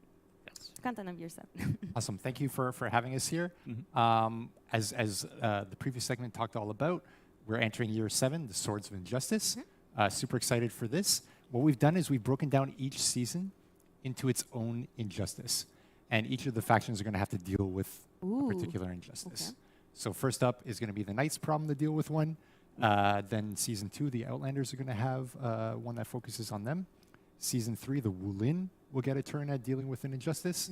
And finally, Season 4, maybe the greatest injustice of all, will be dealt with by the Vikings. I mean, for me, it's like seeing that hero select screen there with that little missing spot. It's the greatest hard. injustice. Oh, I the get greatest it. So injustice. each Okay, one for of me, these that's seasons is the going to greatest focus on an injustice, like injustice that IOCD. another Well, faction we'll will suffer. So the We'll knights wait are the until the ones season to see suffering what in it the is, and then first we'll compare the season. two. But Fair enough. And then in terms of this, basically what we're going to do is we're going to release 2 new heroes. They're going to come at Season 2, TU2. This is going to be an Outlander. Always exciting to bring an Outlander with new culture, new gameplay possibilities. Super cool. And then Season 4, we're going to bring a Viking in TU2, new hero. So I see Viking. It's a very Viking pack. It's the Viking season about a Viking injustice with a Viking hero. That's a lot of Viking stuff. Exactly. It's a lot of Viking. A lot of Viking. And as you can see, and we're talking about, the hero skins. So we're going to bring 4 hero skins throughout the year, 1 per season. Viking there in Season 4, since we mentioned that. First season is going to be Outlander. Second season is going to be Knight. And third season will be Wulin in TU2.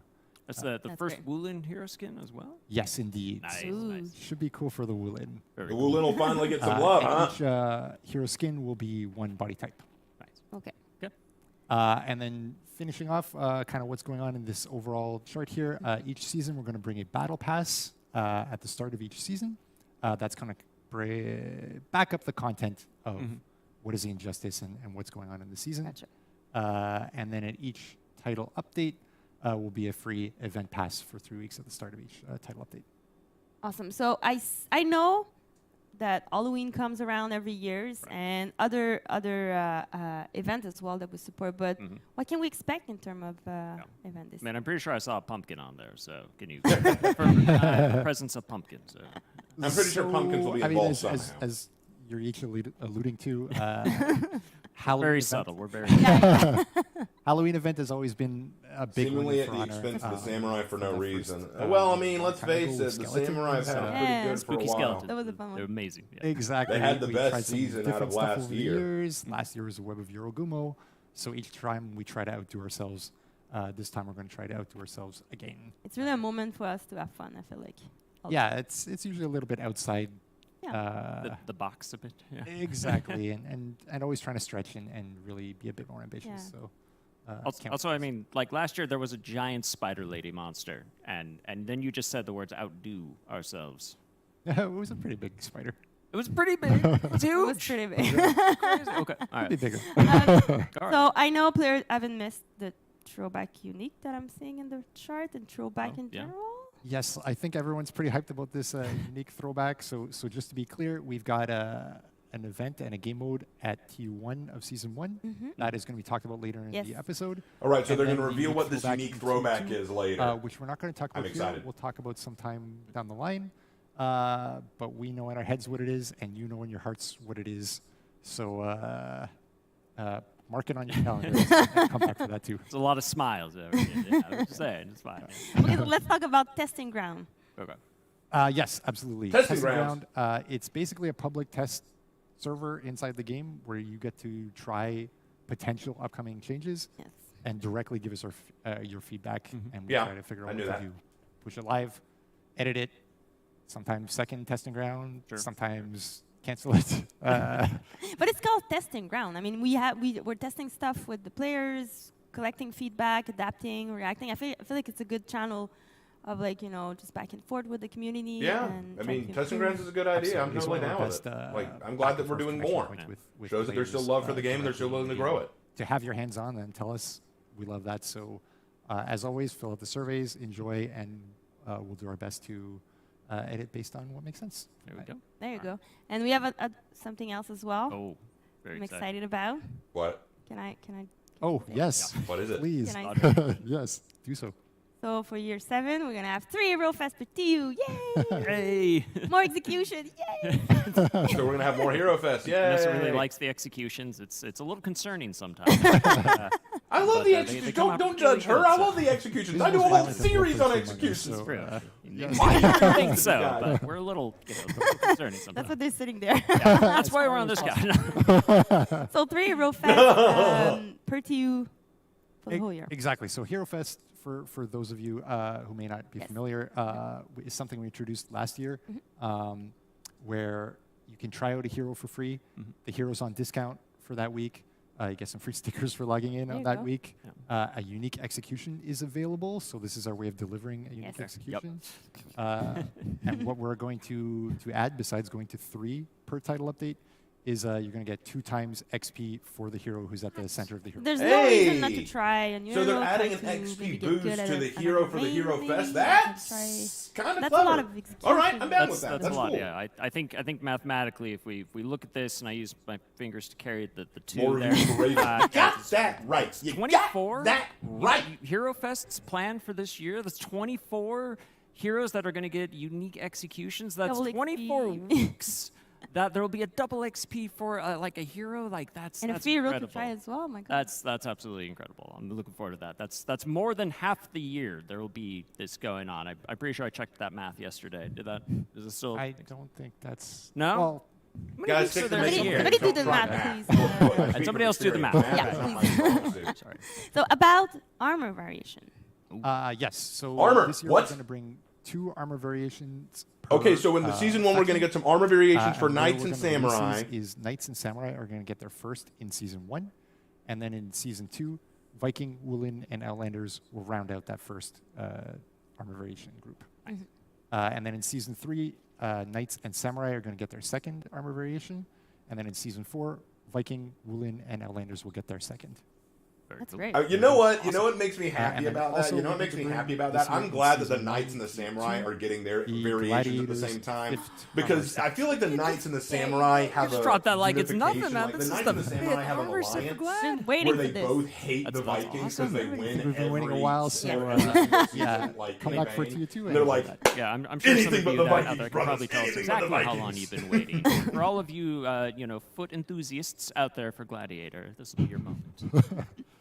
Yeah, I guess. So can you tell us more? One more for the year. Like, do we have other stuff? Prize? I don't know. We do have more stuff coming throughout the year. We're not really prepared to say anything. Oh. at Just this one. point. Just one. As Come on. well, we have to Come wait until on. it's close. And when, one. you want one? Nobody will listen. Just one more thing. Just tell me. There's nobody watching right No, now. no, no. It's just the Yep, three of Max us? is going to mute it or something. Yeah, It's yeah, fine, yeah. Just the 3 of us. Okay.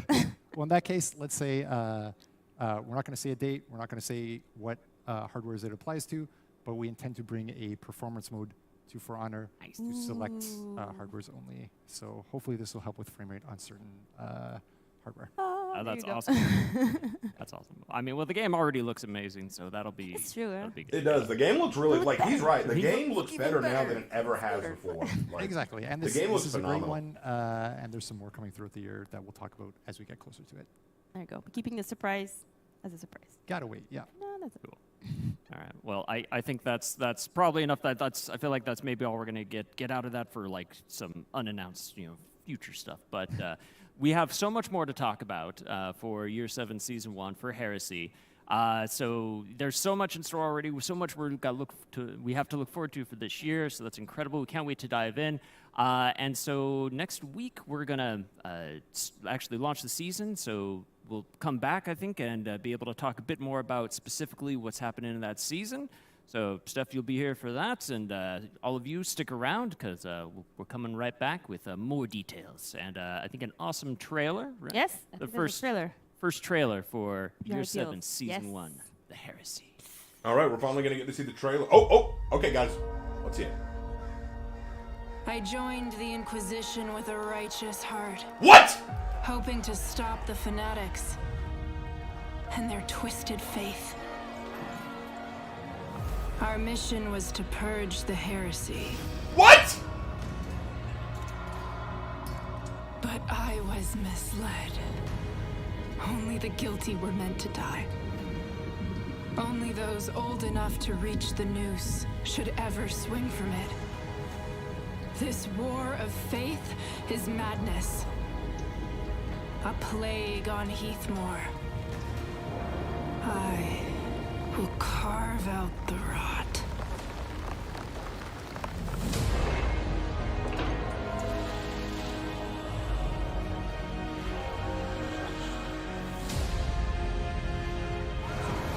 What the fuck? The hell? Lawbringer and Nushin testing grounds?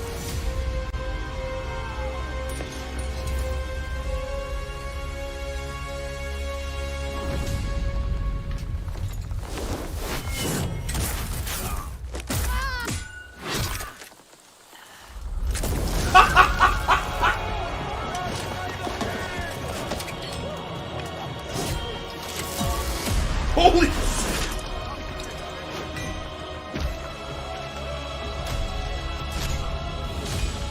Oh my...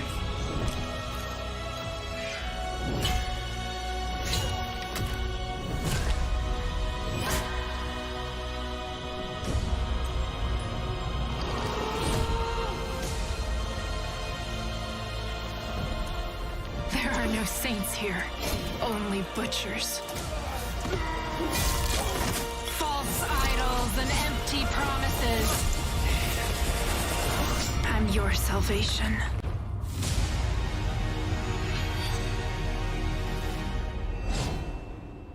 Okay, that was sick. That was sick.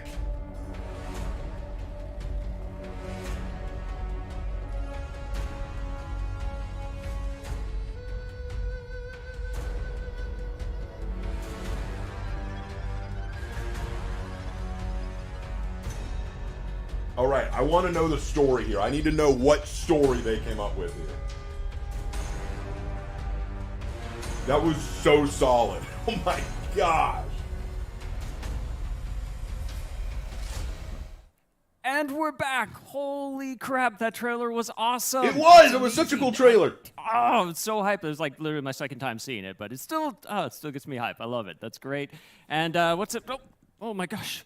Back here, you can see the key art now is fully revealed with our awesome new hero skin there. So we're gonna make sure to highlight that because it looks so cool. It's so badass. I love it. So I know I'm ready. I'm super hyped. Steph is still here to continue talking about it. And also, we're joined once again by Andre, who's here for the narrative, for the lore, which is one of my favorite components of For Honor. If I'm going to be truthfully honest with you here, so we're gonna dive into the lore of your. All right, tell me the lore. I need to hear this. So tell me. Can you tell us about it? For the lore, I can tell you that. As the relics were discovered, we have some myths that were, of course, introduced, and people who begin to believe in these myths. Mm-hmm. And yes, I'm going to get into that maybe a little bit later. Oh no, did I go out of order? I was too excited for the story. I went out of order. I'm sorry. We rehearsed and everything. I'm very excited to get into it as well. All right. I'm jumping the gun. All right, you're right. I'm sorry. It's Steph. Steph has got more to talk about. Steph, I'm sorry. I love. No, I wanted to hear the lore first. Jerk. My kind of man. That's exactly. I mean, as everyone's talking about. Swords of Injustice. Yes. We're going to talk about Season 1 Heresy. Mm-hmm. We're going to talk all about what does the heresy mean? What is the injustice? Who are the groups fighting here? We'll get into that in 30 seconds. Okay, all right. First, we'll do the content rundown. Be patient. We'll do the content rundown. Okay. What's coming in Title Update 1, a little bit what's coming in Title Update 2, yes. And then we'll get it all. All right, Title Update 1, March 16th. So that's next week, 1 week from now on Thursday. Mark it in your calendars. Mark it. We're going to start it off with a bang, of course, with the Heresy of the Relics event. This will include a game mode, so we'll see about the two groups that are fighting, and more about the Injustice. Okay. Event Pass, of course, comes with it. Game mode comes with it, so check it out. Battle Pass also launches on March 16. Free track and premium track, loaded with content, mostly on the Fnatic side. Of this fight. In terms of the hero skin, March 16 again. Yes. So Inquisitor Yinshin. All right, so the new armor variations come out in the second title update. All right. Trailer. She's going to be the center of attention here. Andre will tell you all about her in a second. I promise. And then also throughout the season, through title update, Testing Grounds is going to come April 6th. Nice. JC, Vanessa, and others are going to talk about Lawbringer and Nusha. Ooh, It's time to bring to prominence. Nice. So I'm excited for this. About time Nusha And got then we've some got help. the Hero Fests. Vanessa said 3. I can see you're smiling and staring. Make sure you say 3. And who are these? These are Lawbringer, Pirate, and Nabushi. Almost like we planned part of that out. That's pretty good. Yeah. Lawbringer, Like Pirate, we and planned, Nusha yeah. are getting in the testing ground. Sweet. All right. I'm game. Exactly. Those are 3 that I think So need that's it. quick for Title Update 1. Let's quickly go over Title Update 2. So there's that unique throwback event, which we're not going to talk about, but you are going to put in your calendars, I promise. I'll skip down to the next one, returning playlist. If you can work out what the unique throwback is, this might be an interesting one to help you with your grind and your dress up. Gotcha. All right. So you will be happy. Winks. There we go. Super winks. Wait, he said that with the throwback event, it would Going help back, with your dress up. new That implies versions armor is what we pieces. talked That about, so implies Samurai are gonna get theirs that this is a game mode that will give you armor sets. and of course the Gladiator. armor Sounds set. like it could be Got all that. test your metal. Covenant Games. We're going to bring this back as a throwback one more time. And then we won't bring it back for the foreseeable future. And in future seasons, we intend to bring a different throwback per season, basically. Right, so if you're missing any of that cool, sweet Chimera swag, that'll be the time. This is your time, exactly. And then next season will be something else. Yep. For a bit more variety, basically. Absolutely. And then finally in T2, more Hero Fests, and we'll say what they are in a future point. Awesome. All right. Well, very cool. That's an absolutely packed season ahead of us here. It's great. And is it safe now that I can geek out about lore? I'm sorry. Yes. Okay. Again, I apologize. I'm so sorry. All right, tell us the lore, you jerk. But yes, I am. Tell us the lore. Excited. So Andre, now I can ask you. Can you please tell us more about the lore, the story behind this heresy? Absolutely. Yes, as we open the year, after the relics are discovered, some groups really begin to believe in their myths. And one group rises up above the rest. These are the servants of the stake. Ooh, delicious. Yes. Nice. No, stake spelled S-T-A-K-E. Oh, okay. Yes. So Okay. Sorry. the Vlad the Impaler variety. Oh, that's cool too. Yeah. Okay. Yes, they impale their enemies. And so, they worship these relics, the stories of Ramuel, Bolthorn, Myko, to some pretty violent ends. They engage in dark rituals where they will torture and kill non-believers. So that freaks out the rest of Heathmore. Understandably so. Yes. Yeah. Yes. Okay. And so a relic inquisition is formed to purge the heresy. And I wouldn't expect that. So that's nobody ever nobody expects. expects the. There it is. We have to do it once. Wait, that's it. Okay. Or maybe another time because they don't. We'll see if we sneak it. But then they'll expect it. Okay. Yes. We'll move.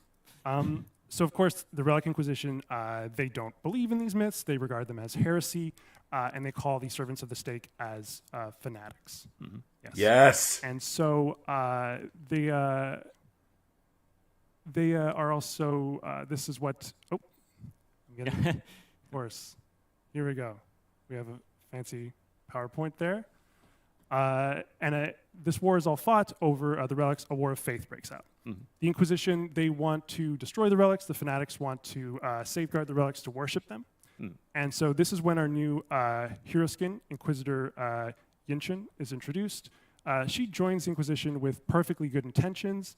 She wants to stop the fanatics from killing innocents. So, that's pretty nice. As a pirate, she's seen what happened to other cultures when they worship false idols and how they fall. But unfortunately, the Inquisition is very indiscriminate in who it kills. So they won't just kill 1 or 2 fanatics in a village, they'll just wipe out the entire village. And that's also bad. Yeah. It's pretty bad. You don't want that either. Yeah. It's pretty bad. So it's a scorched Well, earth that's not approach. historically accurate, but continue. So realizing that neither side is in the right, she decides she must remove the relics from the equation entirely. It checks out. Yeah. Yeah. I can see that. And so that way, neither side can claim a symbolic victory. And if you want to know more about Inquisitor Yinshin and her short stories are available. Part 1 tomorrow, March 10th. Parts 2 and 3 are available weekly. Nice. All right. Well, I know I'll be reading. All right. Well, them. I'll get to talk a little bit about the Inquisition. Yeah, That'll be cool. fun. So that's awesome. Yeah, that's a really cool setup for this season and this narrative. That's awesome. Thank you so much for sharing all of that with us, and look forward to the first part of that short story tomorrow. It's coming soon. But also we have this incredible looking hero skin here. I think it's amazing. Whoa, Steph, what can you tell us about it? Of course, thank you. So as Andre was talking about, it's very much based on the Inquisition fantasy, Confessor type stuff. In terms of the visuals, you just saw some, manacle kind of thing on the back. Throughout the character, here we go. Throughout the character, you see also ornate kind of embroidery and decoration on the character. This is very much in line with what the Inquisition kind of symbols are, which are much more circular. As you see on the key art on the skull, as compared to the stake followers, who are much more rigid and straight-lined. She's got a big hat. That's honestly my favorite feature. I wouldn't go with the blue Gotta have a cool coloring. hat. Yeah. I would change that to coloring. It was the focus of the entire season. Right. The hat. Exactly. I love it. Okay. Exactly. And then all through very much Inquisition stuff. But you see one kind of item on her hip here, now her left hip. Yeah. Oh my gosh, the voodoo doll just blinks. Yes, the doll. Her little voodoo doll thing blinks. She keeps this doll That's on her creepy. as a reminder of the horrors that were perpetrated by the Inquisition. This doll belonged to a victim of one of the Inquisition's massacres. And Inquisitor Yinshin unwittingly participated in this massacre. So yes, she keeps that doll as a reminder on her at all times, never to again engage in that kind of indiscriminate violence. Awesome. Well, that's really cool. Looks great. Absolutely amazing. So yeah, that'll be available as well next week, March 16th, the launch of the season. So it's awesome. So thanks for sharing that. But we also have some other cool visuals that are going to launch with the season with the Battle Pass. Steph, do you want to tell us a bit about what to expect from that? Of course. Right, so to continue to support this, the Battle Pass content is very much based on the Fanatics versus Inquisitors kind of battle. Very much we see this content being a bit more on the Fanatics side. So Going with the Gothic the gargoyle here, awesome, obviously. The Iron Mask thing. Yeah, it really captures how brutal they are and how uncompromising and cultish they are too in all these designs. Yeah, it's pretty extreme to put someone in an iron mask. So this is I like the Iron what Mask the look. It Inquisition's looks worried awesome. about. But the two of them going at it is a bit. Heretic Crusader. I was thinking when I was listening to the story, I was like, I thought Vanessa was the most bloodthirsty, but maybe Maybe not. Yeah. But yeah, spikes, brutal instruments, torturous stuff. Pretty cool. That's a lot. Spikes, or would you say stakes, maybe? Bring it back around, full circle. Full circle. And yeah, there's some other cool content. I love it. Execution, new podiums. That's really cool stuff. And and we see a little sneak peek on some of the weapons here. What can you tell us about the Battle Pass weapons? Totally. I mean, looking at these weapons, you can see they're a bit on the Fanatic side as well. When I look at them, I very much see a hint of the Chalice of Immortality that they might be worshipping. So that red, kind of almost vampiric, gothic influence through the metal. Pretty cool. These weapons are for Fanatics by Fanatics, Oh, there you essentially. Go. Yeah. It's a good slogan. There you go. Put that on the bottom. You can see it For as a Fanatics commercial. by Fanatics. Yes, they're forged to help out any fanatic on their sacred quest to kill a non-believer. And of course, they're not picky about which faction or allegiance you come to, as long as you buy what they're selling. Sure. So they made something for everybody. That's great. Exactly. Awesome. Well, that's amazing. That's awesome. And if you want to see more of the weapons, you'll get a little more sneak peek on one of the transitions coming up. But that's great. So amazing. Super excited for the lore, for all the packed content in this season. So thank you both very much for coming here and talking about that. And for everybody else, don't forget tomorrow the first part of the short story is going to be live for Inquisitor Yinshin. Next week we could do the hero skin and play with the hero skin yourself. So that's awesome. And I think coming up next, we're going to talk a bit more about the launch, this big event that's going to launch Year 7, Season 1, the Heresy of the Relics. It'll be the big event, pass, new game mode. So we're going to talk some more about that real soon, so don't go anywhere. And we'll be right back. All right. Later. All right, let's take a look at these weapons. Wardens. Blade looks cool. Peacekeeper. I like it. Centurion. It's fine. I've seen better. I like the gladiator shield here, but that's about it. Whoa! I kind of dig the Black Prior one. Looks kind of creepy. Very gothic. Warmonger. I like the hilt. The crossguard looks good too. The Bardiche could be better. Lawbringers looks a little mismatched, I'll be honest. Oh, I see a bird beak on the Conquerors. Looks nice. Looks nice. Nothing really jumps out at me for the Knights, but they look very ornate, which I appreciate. I like the Battle Pass ornate. Raiders looks okay. I like the mixed heads there. Berserkers is okay, but nothing I haven't seen before. And not a big fan of Highlanders. And not a big fan of Shamans. Maybe they should have still rated Shaman's knife. Jormungandr has two lady faces. I like that. Ooh, I like the Valkyrie shield here. That looks kind of cool. Whoa. Whoa, I like Warlords. That's cool. Warlords looks cool. I like Warlords. Yeah, that's a good one for Warlord. Okay.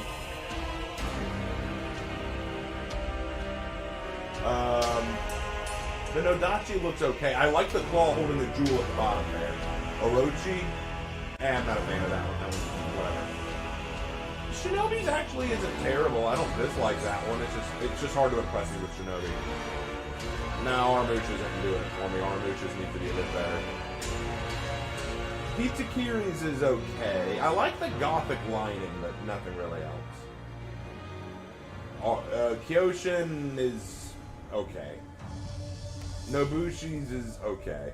Nothing really great about that one. Goki's is fine. Shugoki's is fine. Not really jumping out at me about that one, but it's okay. It's okay. Yeah, the Samurai didn't do it for me like the Vikings did. Alright. Tiandi looks okay. Tiandi's is okay. I like the ribbon. Looks nice. Oh, I like the barbs on the Shaolin staff. That's kind of cool. I like that. That's cool. I might get that. Nooshes is okay. Nothing really. Zhongjun. Nothing wrong with it. Kind of acidic, kind of like a corrosive look on the bottom there, but other than that, not a lot there. Zanhu. Not all that great. It's fine. It's not right.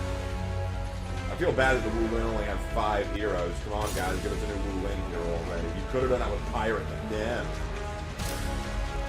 Pirate weapon looks okay. It's fine. Not good, not great.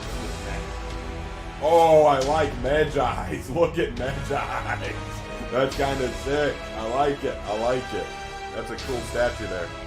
And then Aphira. Oh my gosh, that looks good. I like the Aphira shield. That is excellent. Like kind of like this corpse queen kind of thing going on. I'm down with that. I like that. I'll get that. Woo! That one looks good. All right, so overall, I've got to say it was okay on the better end of average. I'd say that these are on the better end of average. Most of the Vikings looked okay. None of the Samurai impressed me. Some of the Knights were okay. 2 of the Outlanders were great. But yeah, that's my thoughts on those.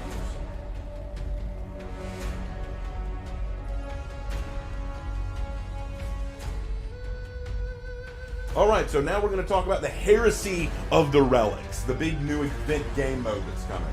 They usually don't do great with these new event game modes that they've been doing. Let's hope that this one's a little bit better. I'm hoping it's a little bit better.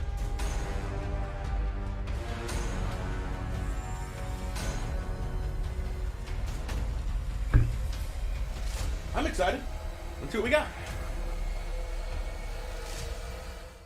JC, my boy, he's here. JC, I missed you, bro. Everyone, give a round of applause for JC. This is the part where we talk about the launch event for the season, the Heresy of the Relic, sorry, starting March 16 to April 6, featuring a new game mode. A new game mode. A brand new game mode. So, so there you go. I think Julien, we can talk about the map dressing just before having it just to make you wait a little bit longer. A little bit. Just a little bit longer. Yeah, Almost there. I'm going to leave it to JC for the game mode. I'm going to talk about a bit more of the map dressing.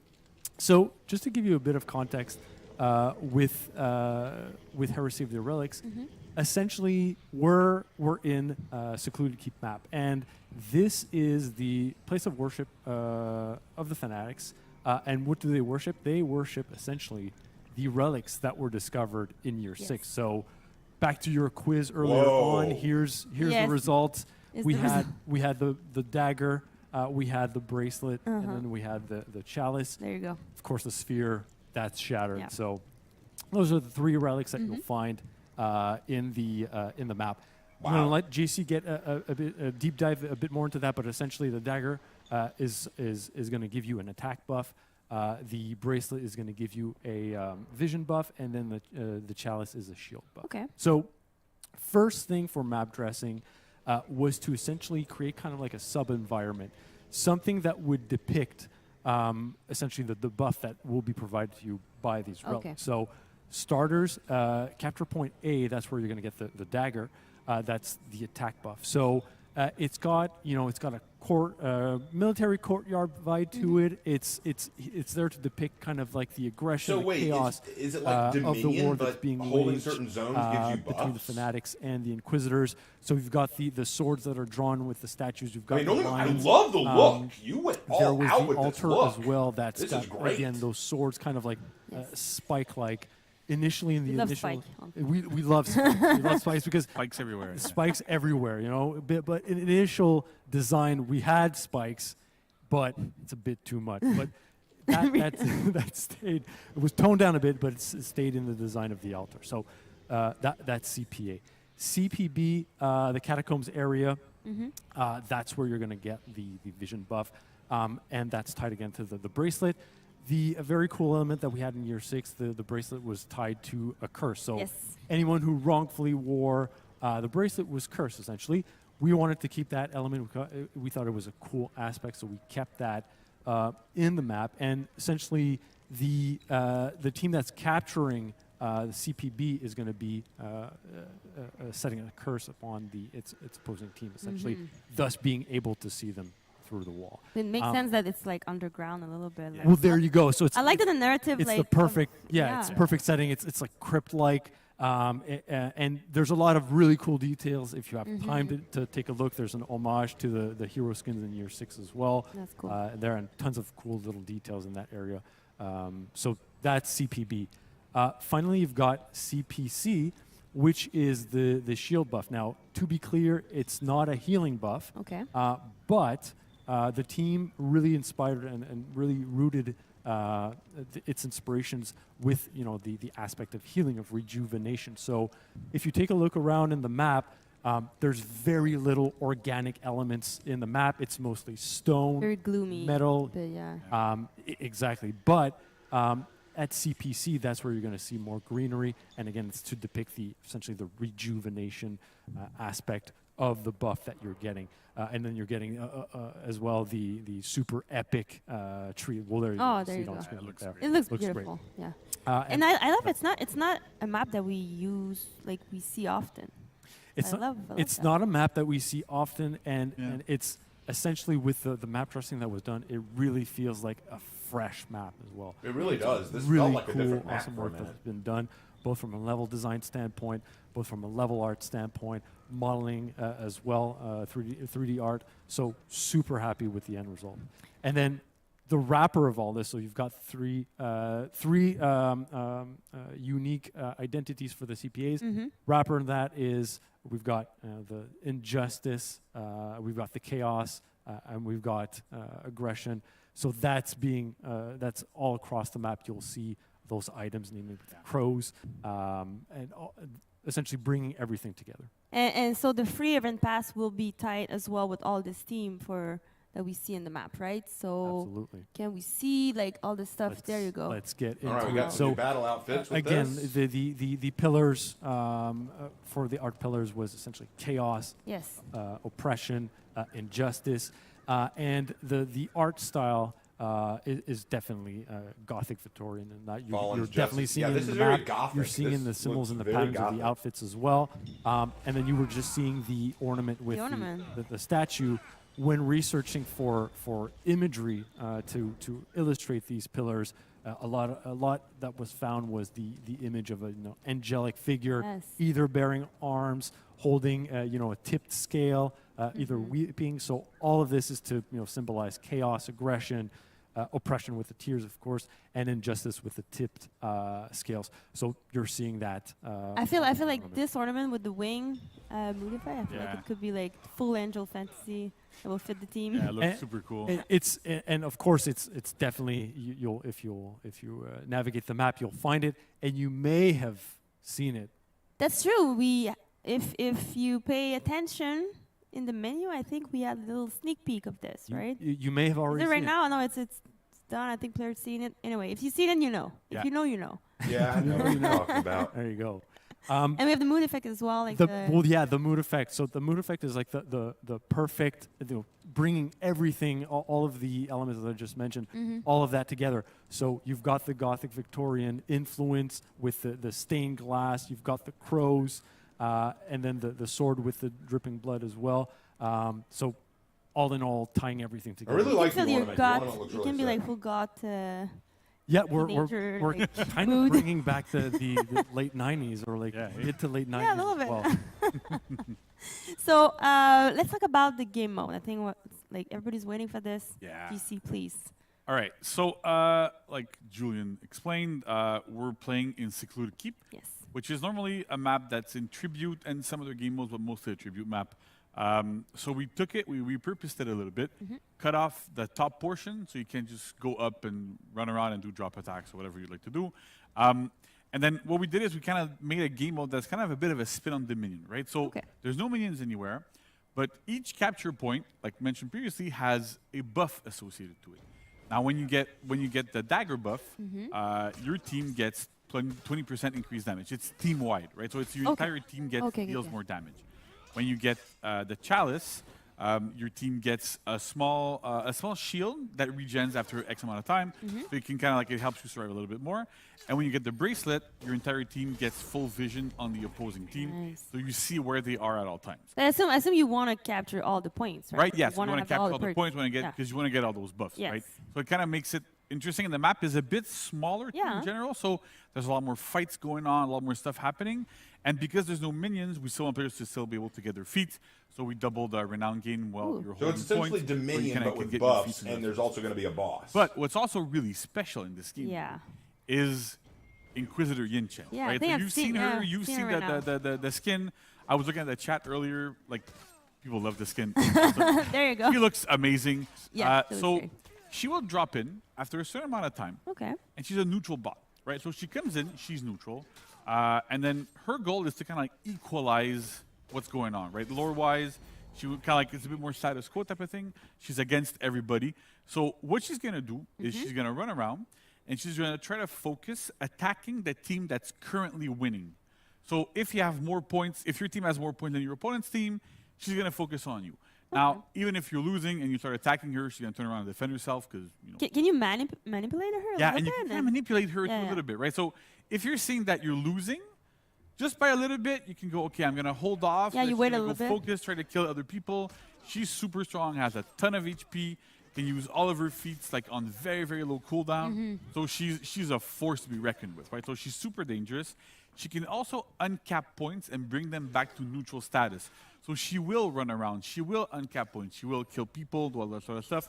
It's super cool. Whenever we were playing it, it was really interesting to kind of get It was really tight during the play session. Right? it was really like always in like we often ended up being, there was like a lot of back and forth and like really, really tight games. All right. So, well, actually, I like this. This is actually a really sick-looking game. But it's kind of a combination of the Dead by Daylight Halloween event. Land the killing blow on her.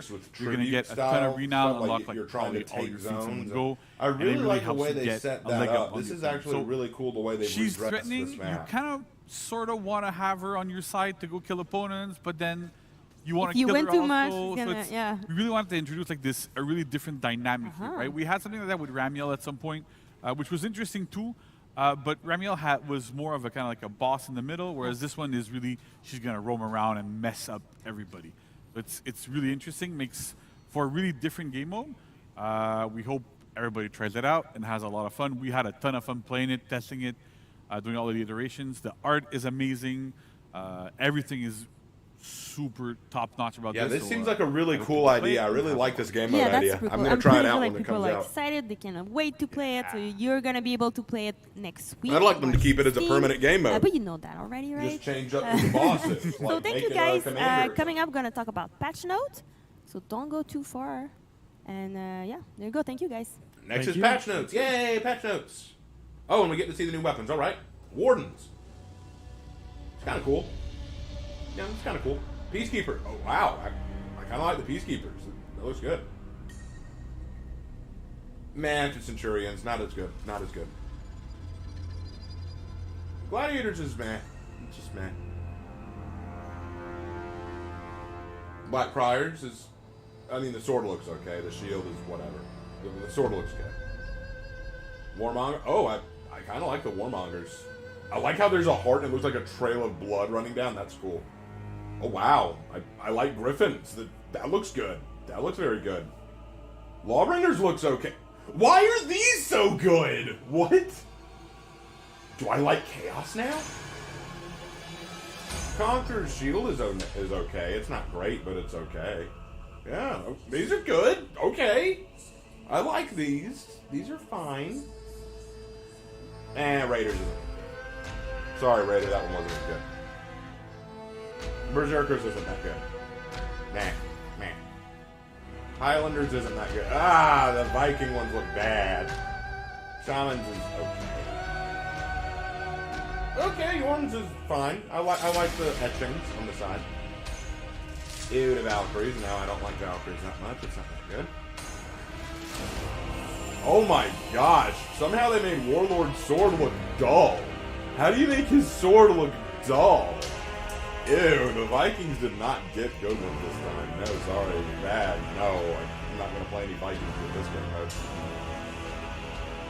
And then Odachi looks fine. Not great, but it's fine. Orochi's just meh. Ew to the Shinobi. That one doesn't look good. Ugh, that one doesn't look good at all. It made me yawn. Ugh, it was bad. Aramusha's is meh. Hitakiri's meh. It's fine. Kyoshin's looks alright. I mean, if you look at it sheathed. Nobushi's is fine. It's fine. Shugoki's is... Nah, I'm not a big fan. It's not that good. Alright, let's see Wulin. Oh, Tiandi's looks kind of cool. I like that. I like that. Okay. Meh to Shaolins. I like the... I'm not a big fan of that one. Nusha's... Nah, it's okay. Nothing great. It's okay. Zhongjun's... it's okay. It looked a little weathered, but it's okay. I like the Zanhu one more than I like the Battle Pass one. This one looks a bit better than the Battle Pass one. I'll give it that. I like the straight blade. Looks good. Double bladed. Pirates. Ooh, I kind of like the pirate sword there. That looks kind of cool. That looks neat. All right. Magi. Nah. Not a big fan of that one. Magi's could be better. And then for the Aphira, meh. It's whatever. It's fine. I don't hate it, but I don't like it either. It's just meh. Alright, well, I'll say this. The Knights got some good ones. The rest, not as good. They're fine. I mean, I guess what I would call this one is just fine. I kind of like the weathering look. I like the texture pattern that they added, but other than that, it's just what it is.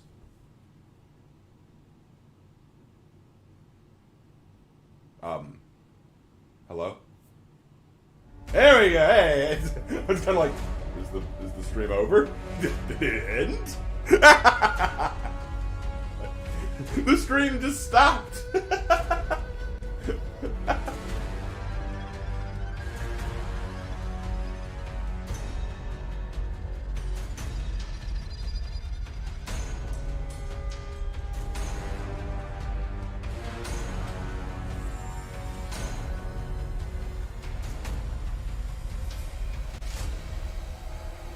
All right. So what's going to be in the patch now?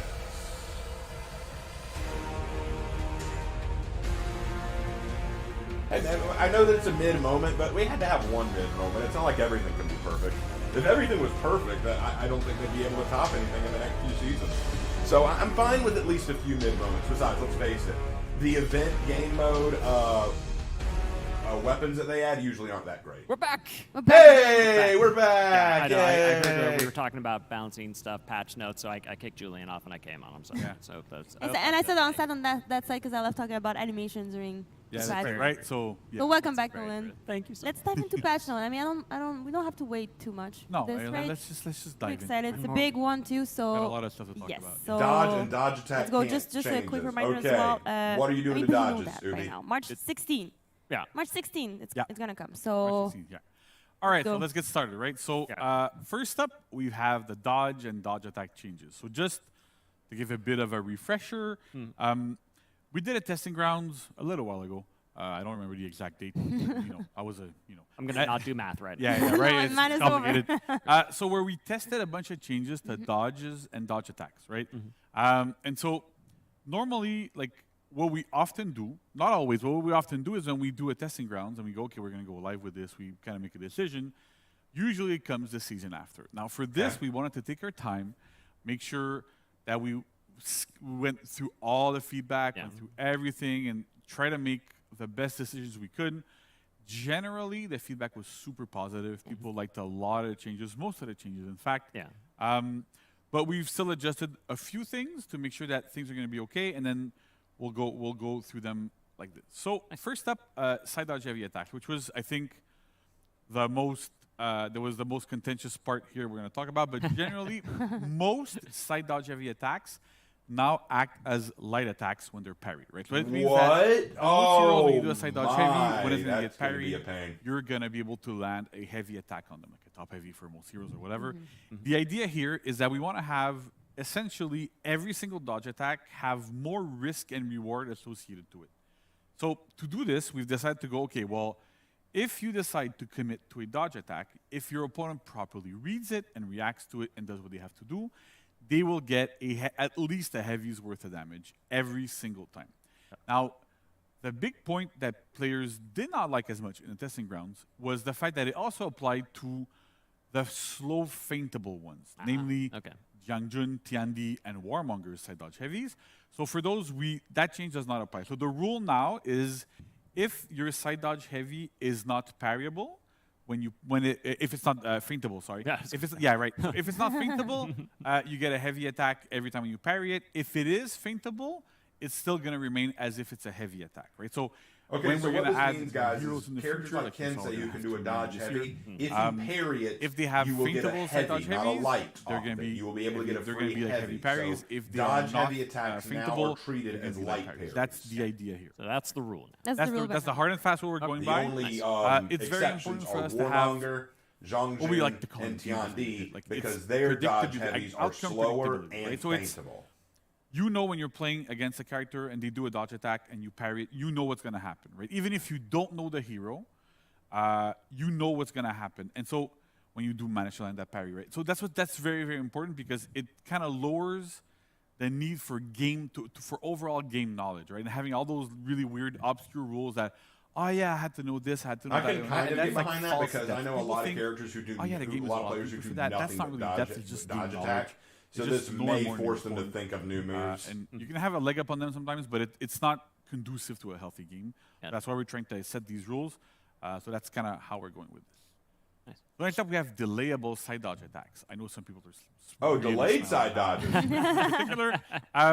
So most side dodge attacks now can be delayed from 200 to 400 milliseconds.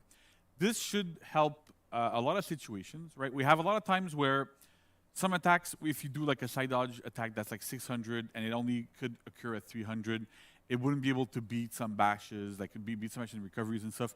With this, it should fix most of these issues. Also makes all of the ones that are not feintable immune to guard break when you buffer them, when you do them super quickly. So most of the time when you're going to do a heavy feint into guard break, you're going to bounce off of it.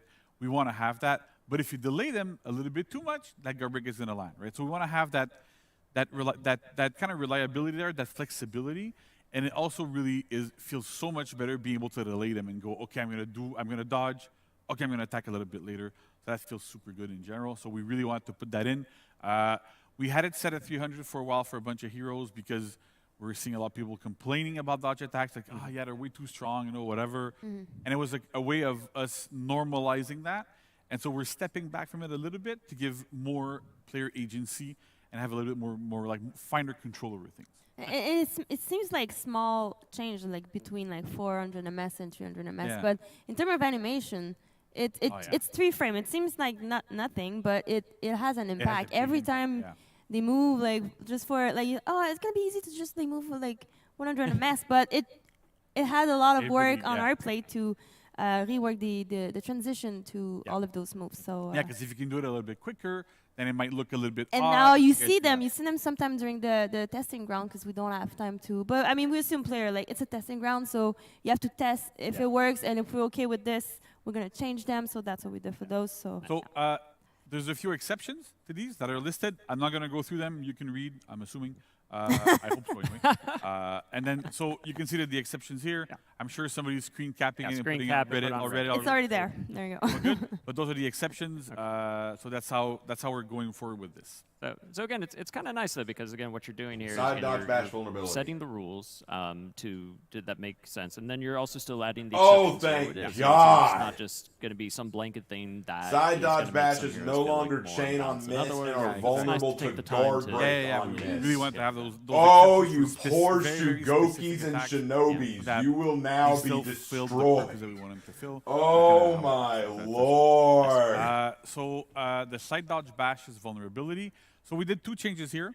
So like I mentioned before, we wanted to make sure that if you do manage to read that your opponent is going to do a side dodge attack, you get a heavy's worth of damage. In the case of side dodge bashes, clearly you can't parry a bash. So you can dodge them though. Yeah. So you can do heavy, feint, side dodge. All you poor Shugokis, Shinobis, and gladiators in the audience, you are about to be spanked. And they are all vulnerable to guard break on miss as well. If you manage to like do it on read, do like heavy feint, and you go, my opponent's going to do a this is a bash, change that dodge, needed to happen because a lot of these guys can just throw those dodge bashes and it's then kind just keep running with their combos with no punishes. It might make them a little bit weaker there, but this only applies to side dodge bashes, right? So specifically for Shugoki, for example, where beforehand he could chain on miss on side and on front.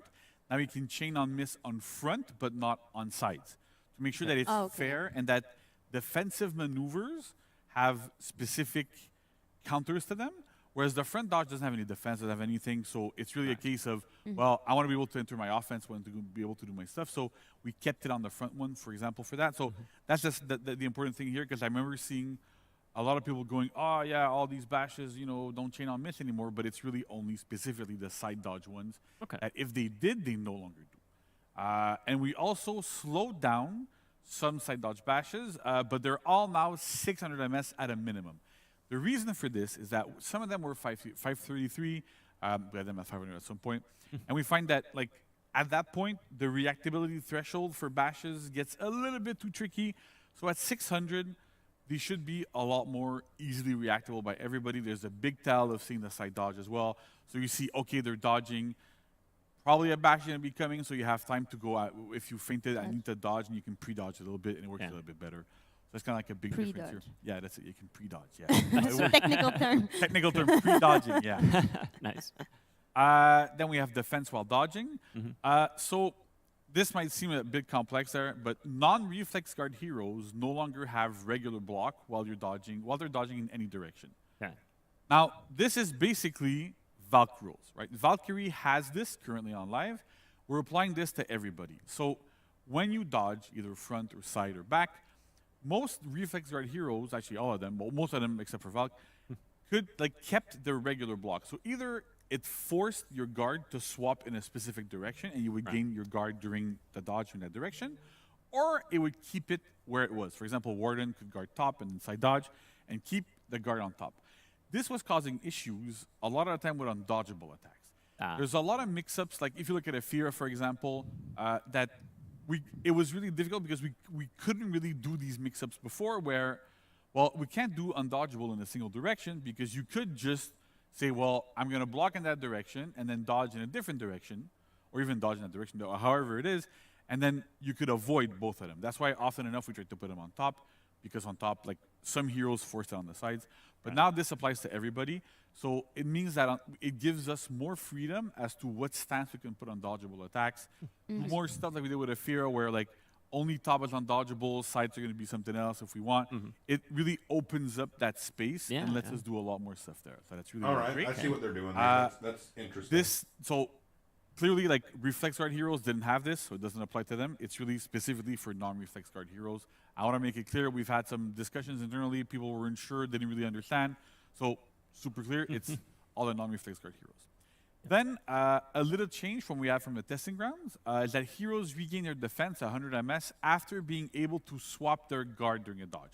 So normally, you can start changing your guard at 600 MS into a dodge.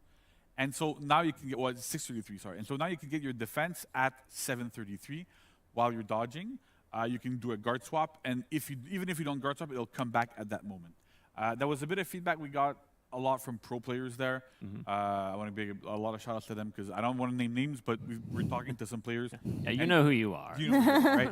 And so a lot of the feedback we've gotten for that is that it made a lot of these heroes feel really, really, really unsafe in group fights because that defense was coming back super late. So because of this, at least it comes back a little bit earlier. If you did an empty dodge, if you didn't throw an attack out of it or whatever, at least you can block a little bit earlier and it feels better. All right. And then last but not least, another change from the testing ground is that Conquer and Kensei Superior Block windows are now 100 to 300 MS, which is the same as Deflects. So Deflect is a little bit different because there's like iframes involved, but it's the same as this, right? And so the idea is that Conquer and Kensei used to have superior block during the entire duration of their dodges, either from side or from front. So because of this... Oh, that explains so much. Right? Yeah, it does, actually. They were still able to negate some mix-ups and have that defense. So we've kind of reworked this so that it feels like the other superior block heroes, like Zanhu, like Valk, and like other reflex guard heroes, to have the same timing there. So it's still usable, but it's not I can block and superior block the entire time I have my dodge. Yeah, I think heroes, that's but fair. it still works, okay, so what that feels quite basically good. means is Just that... the window's going to be a little bit tight. Right. They're moving on. Trust Freeze to be able to make a great video about all this. Freeze will be able to This touch one is on a all big this. one. I know I've seen some videos about it, and it doesn't really feel like you don't really notice it until it happens to you, right? So Makes sense. Yeah. right? The problem we had is that a long time ago there was a choice that we made when we were building the game that for realism and like for things to look more natural, if you dodged and you hit a wall or another player or a minion or whatever it was, you would lose your invulnerability frames, your invincibility, or we call them iframes in like more technical terms. Yeah. You would lose them because you're no longer moving. And so we wanted to look good if you were still going to get hit by a weapon because you wouldn't really see it phase through you. Whereas if you're moving, you don't see it phase through you as much, so it didn't really matter. However, this caused a lot of issues. Let's say you're stuck in a corner, right? You're in a map that has tight corners. You could get stuck in the corner and get bashed infinitely and just never be able to get out of it because your invulnerability frames would never, ever, ever kick in because you would hit walls in any direction you were dodging, so you would get stuck there. So with this change now, is you no longer lose them when you dodge, no matter what happens. You can hit walls, players, heroes, whatever it is, and you're not going to lose them, which means that those situations will not happen anymore. Okay, so what that basically means is that if you're stuck in a corner, people that get stuck into and those people just corners, repeatedly they know bash about. you, they know about They know exactly still what dodge that means. I've seen by being videos from stuck in a content corner. creators That's what showing that why this basically is means. amazing. Yes. And that's a good change. I think that's We'll a look at the necessary video. change. Amazing. If you're Well, not you sure might of not what be able this to help means, if they get right, stuck but up it against makes the wall and they just get bashed Yeah, repeatedly. that sounds like a So pretty their big ability injustice dodge to correct. and avoid the So bash. exactly. Oh, there you There we go. go. See, some Making it so that there we you can go. get a That guard works. break off of a miss Okay, bash. so that will help you turn the fight And around if again, you like shoved it's into a that's corner, a so lot. I By the way, like my that. brain I has like been that. like just Yeah. rotating all the gears, turning as best they can in these scenarios. But I think it's you said something too that I really think is cool. Is that like. Some of these decisions, like they're made like So 6 this is years actually ago, a good 7 years change. ago when the game's still in Some of development. these and I changes think I'm a it's little awesome iffy that, about. like, I don't think they'll ruin spend this anything, time but I with do have community to questions look at, about like, them. state of the game I'm and looking to, forward to make Freeze's decisions video where like he this breaks that, this down better for me. just 'cause we Because these thought are not about that things 6 I'm years good ago at. I'm doesn't good mean at that has to be the the way it is armor, today, fighting and we styles, can culture. I'm do good at something that. about it. Yeah, I'm not exactly. as good with I mechanics, love that. so we're, trust Freeze to you be know, able to do that better we're than in year me. 7, And we're still making trust big them, changes okay? like Trust that. the Yeah, experts. right? And we're all Trust the entirety of the experts. team is But super no, like dedicated. We love the game. I we love don't what we're think that working this on. is It's bad. super In fact, amazing. I'm kind of Everybody's glad passionate, for a lot and of these it shows changes. in the I work think a that lot we of these do look and good. how we I'm just not an present expert ourselves. on them. But it wouldn't be possible without having our players, right? So our players are there. They're our backbone. We love them, and it's very important for us to do stuff that people like. Sometimes we're gonna do stuff. Maybe you're not gonna like it personally. We're making changes, and they can be contentious. It's difficult as well because Yeah. we try them, but as soon as it's out and the player gets their hand on it, they accumulate hours Yeah. way much more than we can This is very true. Yeah. in our like so It makes it really, really, so really feedbacks are really important. Yeah, feedback's really That's why. Okay, so Yorm rework, right? Oh, my heart. Jormungandr rework is finally coming, guys. You're finally I getting think your it's gonna be Jormungandr rework. That's the real reason why I came back to the couch. All right. He's finally coming, Right. guys. So, Aren't yes, y'all excited? The Yorm rework is Let me coming hear some live woohoos in this chat. week. March 16th, I think. Yeah. Probably. Yeah, probably. Right? By this March point, we've said the 16th. date so often. Yeah. Yeah. So, again, the testing grounds that we did last season was very well received. People seemed to like a lot the direction we were taking with the hero. So most of what was there is intact. We've done some tweaks. We're going to go through them to make sure that things were not like as balanced as they should have been or could have been. But even then, it's a testing ground. It's normal. Right. And we're putting things in the testing ground, like Vanessa's saying, so that we can kind of evaluate some things. And sometimes we do stuff on purpose. Sometimes things are overpowered on purpose, so we can go, is this actually overpowered or not? Because no matter what, I'm not an oracle. Nobody's an oracle here. Like, we can't see the future. And there's things that we don't have this. Yeah, we don't have the celestials. we don't have the this. fear. Okay, that's a good Yeah, point. there's What they things said that we there's a put good testing point. grounds They're basically before saying we that don't I always know personally- what will be some overpowered people before it as comes well, out like, because for sure, sometimes this is gonna things be happen that we for don't sure see people are coming. gonna So for sure, give them we some have to try slack. things out, and then it comes out. Not People a love it. Yeah. peep about it. So it showed that sometimes we're wrong, and we're happy to accept Yeah, when of we're course. wrong about things, and when we can correct them, when we need to correct them, or if we don't. So that's kind of how it works. So let's go through Yorm. Yes, See please. what is changing from current live Yorm to new Yorm. Normally, when we do these things, we go, what changed from the testing grounds to live? Now, I wanted to make sure that not everybody was there for the testing ground, not everybody saw that sort of stuff. So we're gonna go through what is going live right now. Okay. So we are first and foremost removing the stamina-based gameplay, right? That was one of the big cornerstones of Yorm back in the day. That was what we designed the hero.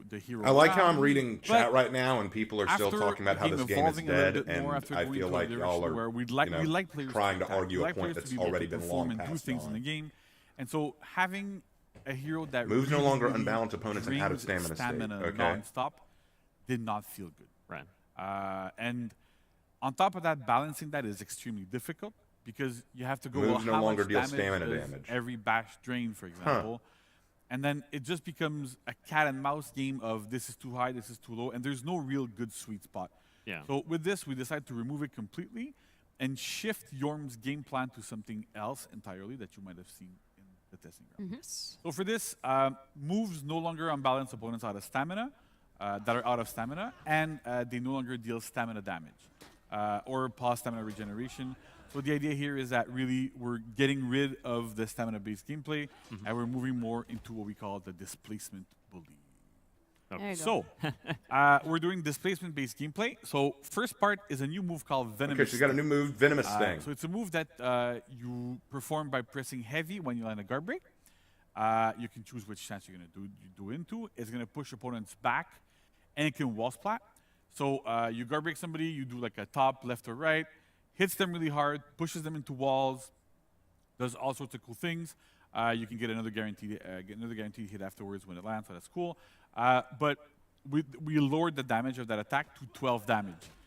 In the testing grounds, that was at 24, mostly because we felt that part of it was, well, it's a heavy. After a guard break, it should deal at least 24 or somewhere around that.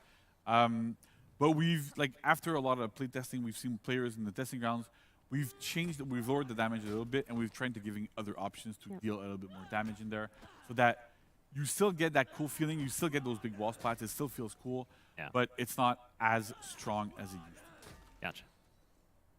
Next we have this part 2. So heavy finishers. Right? So new heavy finisher, I'm gonna cool. kill myself saying these words all the time, so I'm just gonna so heavy finishers, right? So top heavy finisher now pushes opponents backwards. It didn't used to. So the side ones used to push people backwards and unbalance when you hit people out of stamina. So the side ones still push people backwards, but the top now also does it. So you can now choose really if your opponent's back is to a wall, you can do a top. They're gonna hit the wall. It's gonna feel cool. So instead of being a stamina destroyer, Yorm is basically now just a displacer. She basically moves opponents around. I kind of like that.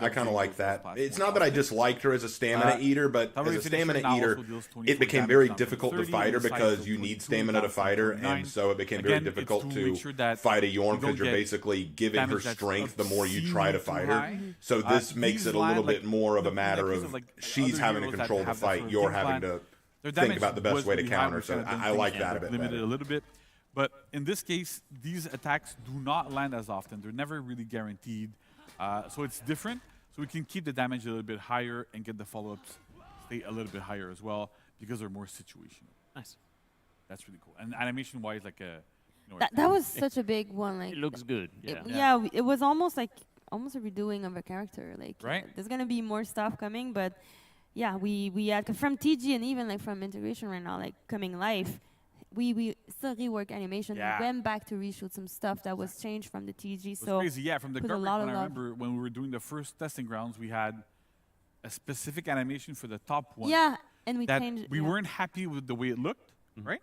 And so Vanessa's team wasn't happy with the way it looked. So it was. Yeah.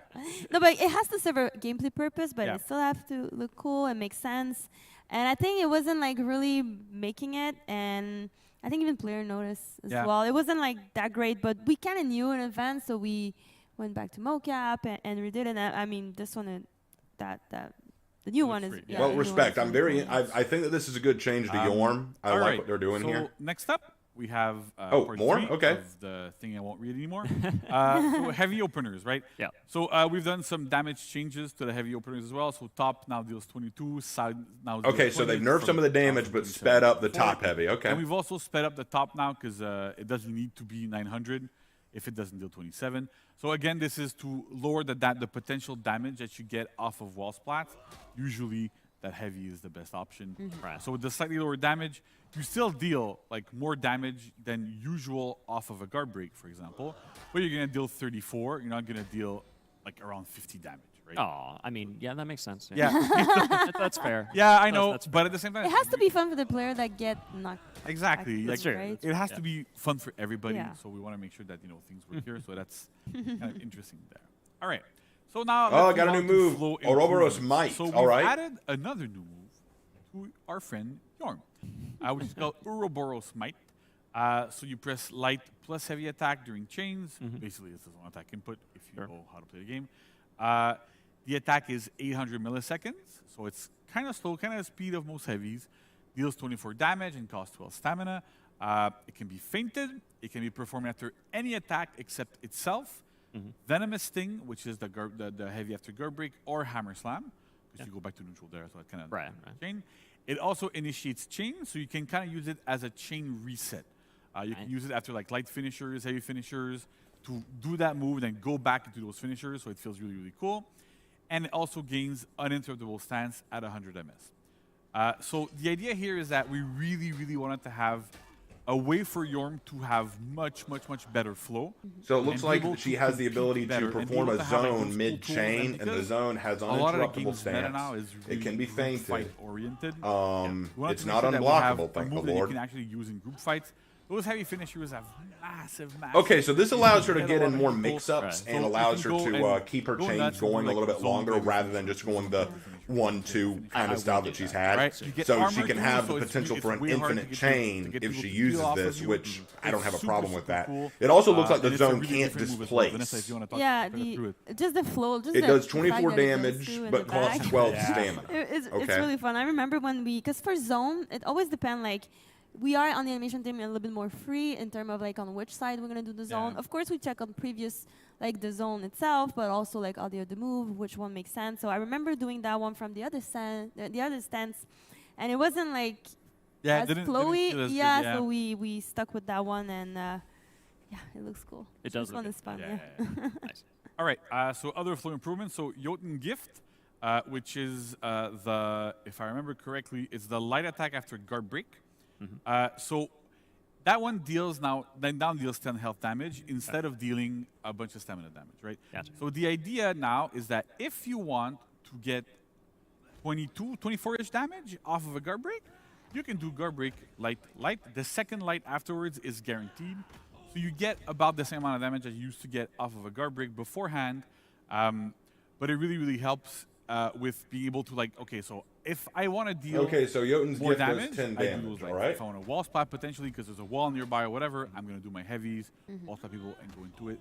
So we made that change to kind of really fit well with the hero's game plan and have some good there. So for You total, also it'll do got- 22 damage Jason, if you you're do a giving me light right options after. now. That's exactly- I That's love the options. whole point. Options That's are the great. whole point, That's- right? Yeah. So then we have Jotun Farewell, which is the bash that we can do in chains.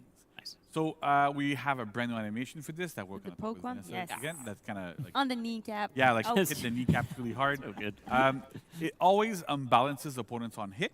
Well, yeah, I mean. So yeah, because I mean, you know, I mean, Ow. ouch. Yeah. right? I mean, you know, I don't know about you, but I don't Yeah, really like want to that. get hit by a giant hammer in my kneecap. Nah, I mean, like, he just gets right Oh, back up. I will I'd be on stay there. down. I will Yeah, say no. I'm out. Now, fight's You know over. what? I'm done. Just- I'm sorry. That's Yeah. it, right? It's 800 MS, so it used to be 500, so now it's 800, and you can now feint it as well. So it becomes like a really interesting, good mix-up there by itself, and it really like is super interesting. I love the That's- camera on that one. Yeah. It looks cool. Right. We have to put sometime cameras over gameplay to really being able to see the animation and to focus on the right thing. Again, left stance is always the tricky one because Yeah. the camera is placed on the other side and you have to see what's going on. I know from the opponent you most often see it well, but as a player you want to be able to like be a little bit satisfied. Like I want to see the cool move too, you know. So a little bit of like camera there, so work to enjoy. And poor The mocap ouch, guys that got hit in the Yeah. No, Hammer come Slam on, is we no don't. longer How many times did uninterruptible, you so hit him? Hammer Slam you can actually the- start We don't hurt midway. them. we would never hurt them. No, of course. Kick in the shin for the proper Yeah. mocap reaction there. Oh my god. No. We don't do that. We don't. Yeah, we don't do that. Like, it's a big joke there. But yeah, okay. So then finally, Hammer Slam here. So it no longer has uninterruptible stance, meaning armor. We want the move to be able to be peeled, right? Even though it's a big payoff move for Yorm, because it happens off of Jotun Farewell all the time now, we want to make sure that if you're trying to use it in a group fight, if you have an opponent that can call it out, they can interrupt you. Of course, that you can try to do your zone instead and try to make yourself armored. But the idea here is that we want to make sure that if you initiate it, it needs to be peelable because it's a big move that deals a bunch of damage. Speaking of damage, it deals 30 instead of 38. We would need to remove it a little bit because still a bash that ends up dealing 38 damage was a bit too high. Yeah. So at 30, it's more in line with like almost like our damage cap, so it works well there. Nice. That kind of works there quite well. And we also sped up its recovery a tiny bit by 100 MS, so that you are frame neutral after landing it. So that works well. Again, and then you end up in a good position. You're not like back to negative against opponents. Nice. Then we have And quality of life improvements. So Jotun Surge, right? We reworked the animation. Basically, we took the animation that we had from the chain bash before.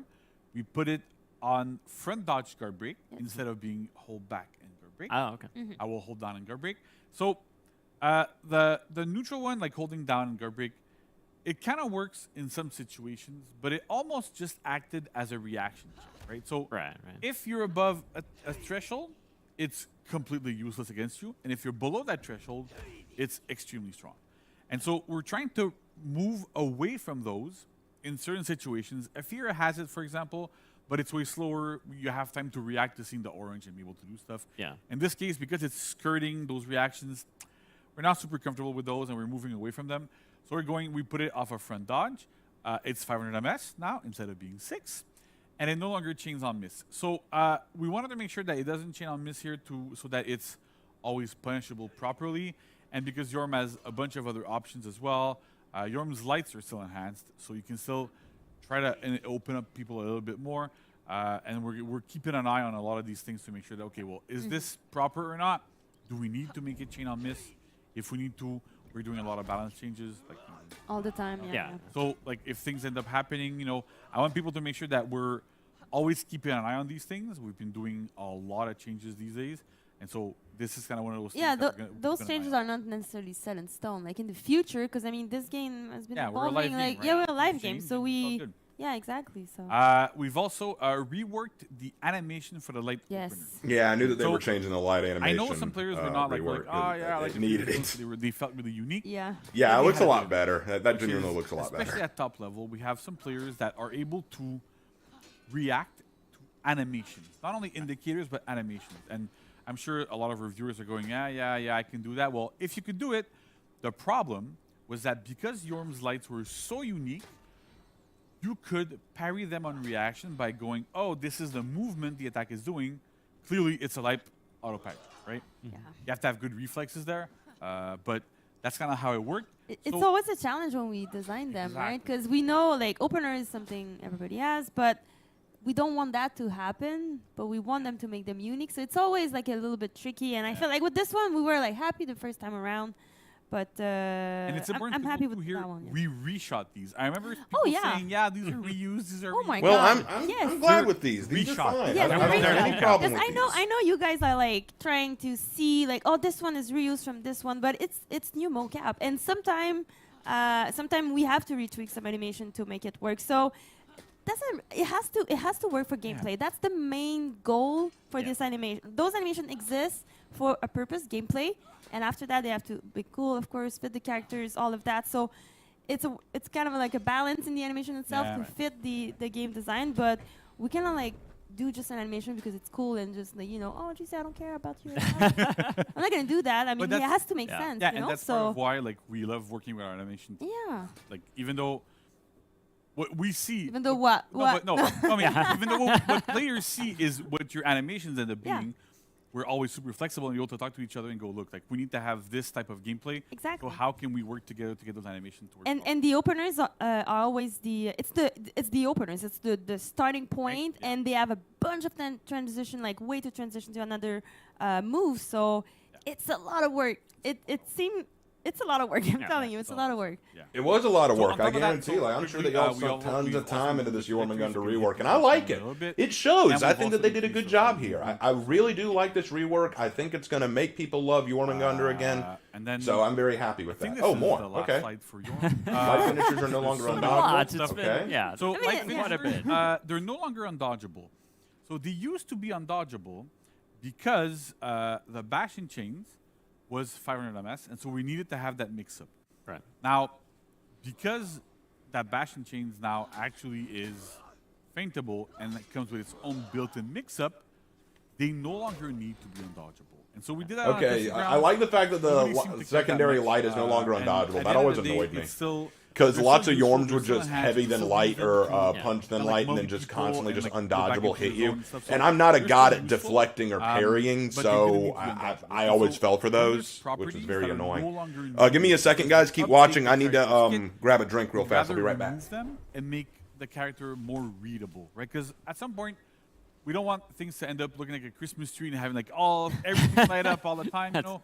So it's kind of like the idea here. So we want to make sure that things are more readable for players. I want a Christmas tree hero now. Yeah, right. Okay. All right. Then we have Serpent Smite. So that's the dodge for it heavy. So it's now 800 ms. It used to be 1,000. It used to be super slow. So at 800, it's a little bit more manageable. We've also lowered the damage a little bit to compensate for the faster speed. And it also gains uninterruptible stance at 400. All right, I'm back. Sorry about that. So you So I get didn't miss armor a too little much. bit earlier. You can use that to initiate your chains. You can use that to mix up with your front dodge bash. So it's way more useful than before. And it's even a thing where like, oh well, if my opponent like tries to light me on reaction of me dodging, Sorry about that. I'm here. Maybe they're gonna get hit by that by the attack because of it because it's armored. So it's kind of like a lot of those like little mix-ups that we're putting in there to really help the character get into their chains. Nice. And then finally, we've improved the chaining timings for a bunch of attacks. One of the feedbacks that we got, especially from higher level players, was that Yorm, even though like he had that. No, I'm big back, hammer, guys. I'm back. the Someone's saying I timing flew at the which coop. No, I'm back. You I'm launch here. your chained attacks from a lot of these. I just had to grab a drink is a real little quick bit because too late. the And air so because of conditioning that, in our it felt apartment isn't working very sluggish. well. So it gets very hot in longer here very for quickly. It gets your armor stuffy. to kick So in. It took I needed longer something for to your drink. unlockables to come out. For a lot of these things to come out, so we've adjusted these so that you do end up feeling a little bit more fluid, a little bit more. It's a little bit more interesting, and you're like things work just generally better with those increasing length. I mean, it's not a massive change, but it's enough to really feel the difference there. It's like Yorm went to the spa, now it's all relaxed. You can Yeah, go really Like, fast. I'm really glad that they're doing all these changes to Yorm, but I'll be honest, I'd like them to move on to the other Testing Grounds characters. That's a lot. because Right? I feel like we've gotten everything we can on hero Yorm now. at Yeah. this point, like with all that stuff, it's insane. Yeah. I really want to thank just a minute. I want to thank like Jimmy and Noel for this one. 'Cause Yeah. I think it's one of our bigger TG that we did. Yeah, I think definitely like we put a lot of work into it, both on the design and the animation side, right? You guys worked super hard. Yeah.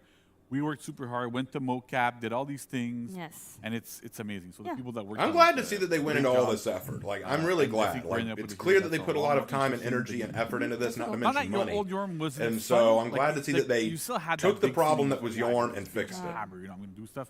But at the end of the day, having a character that is a bit healthier gameplay-wise, gonna get up probably in a tier list a little bit. Gonna make it more playable. I saw a tier list recently where, well, all the recent tier lists put him like at the bottom or like very. No You haven't tested no. the One thing that we one, know right? is that even when if they fix his March character, 16 is I gonna be guarantee that out. there's going to come a time later where Okay, and people then are like, finally, he could still we use this have work. some You know. Aphira bug Oh, they're fixes. going to fix Aphira too. I want to make it clear these were completely unintended. Yeah. We knew about them. We wanted to life patch them, but at the end of the day, the infinite was a lot more important to life patch. Yeah. And if we have to make a choice between fixing the infinite and putting a bunch of other things in that need a bit more Okay, testing, good. we need These to are good make sure changes. that things are going to be okay.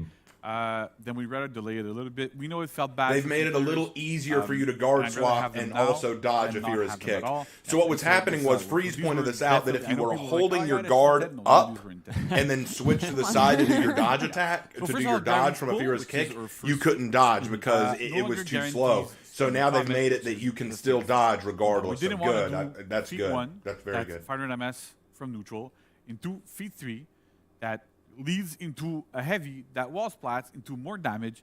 That was just like way too strong. That was not intended. Yeah. So we fixed that. So they're no longer guaranteed each other. We've also increased the chaining timing after Oracle's Rush, which is a sprint attack or running attack, as some people call it, to no longer guarantee Kasaki kick, which is a chain kick on hit or block. So that was a bug that I'm very glad slipped for in this at some change. point, This is good. because that wasn't always the case. Something happened at some point in our data, and the timing was a little bit too short, and so you couldn't dodge that kick at all after I an needed Oracle's that. Rush. So we fixed that, so now you can always dodge it. Works out great. There you go. There you go. And finally, we've also increased the chaining timing after. Sorry, I've been most really attacks quiet. to I've just been kick. kind of taking in what they're The all saying opponents because these can are a lot put of a changes guard coming in swap year and 7. Still dodge Many kick. of them This is good. a bug I we like had a lot of what they're before doing on- here, and the stuff that I don't understand, I look forward to that hearing kinda someone slipped in smarter as than me well, talk about them. And we caught it a little bit too late. It's very good. I we had really some like what they're issues. changing. But basically now, what should happen is, let's say I hit you with a light, you can go, I'm going to go top because I'm afraid that the undodgeable attack is going to come, and then go, oh wait, I changed my mind, you buffer a dodge, you'll be able to dodge the kick. We increase it just slightly enough so that kind of works there, and it's no longer kind of like guaranteed in those situations to make that feel better, right? So these changes should hopefully really, really help facing Aphira and have the experience be much, much better in the end. Yeah, I can see that. I can definitely see that. And that also means that for that very fun bug and elimination that we saw around Reddit. Yeah. 1 to 3 and 1 to 3. And now, enjoy your last week of that. Exactly. It's fun, but all right, all you Afira mains out there, So, enjoy your last week of being able to kick us into the for this teeth. season. I know some players were probably expecting to have like more hero-specific balancing things. But because we had to take a lot of time making sure the dodge stuff was good, the your rework was good, we took a tiny little break from that from this season. But for the next TU, we're going to have more. It's going to come back. Don't worry. We're not done. We're a not lot done. of work, And we have so much stuff this year. And I'm not going to spoil anything because I'm going to get probably shot by a couple of people. Get a stern talk into Yeah. So if I did that, I would have to start having my reflexes. Oh no! So I don't think it would work. Well. That's not going to work. Gotcha. Well, No, Makes sense. Makes sense. But yeah, we have a lot of stuff coming down the pipe this year. Yes. More reworks, more testing stuff, more balancing. So really look forward to it. It's going to be super awesome. They got more stuff. Okay, JC, good. thank Glad you to so know much. they're still I'm reworking super excited and for that. testing So again, stuff, March 16th. Cheers next to that. Week, I hope Warden is on that list. It's just, I'm so excited. I'm so excited. And then all the dodge attack changes, huge system changes. So again, amazing stuff. And again, if you weren't screen capping the whole way, there'll be patch notes up if you need to review any of those later on. So keep an eye out for those too. But next, speaking of testing grounds, we have some more testing grounds to talk about, right? So don't go anywhere. JC, Vanessa are going to stay here. We're going to. All right, we're finally getting into the testing grounds, guys. This is the part I've been waiting for. So there we I think go. it's going to be Nusha and Lawbringer that they're testing grounds. Two that I feel need it. So I'm very excited now. The testing grounds. Let's check chat. I haven't checked chat in a while.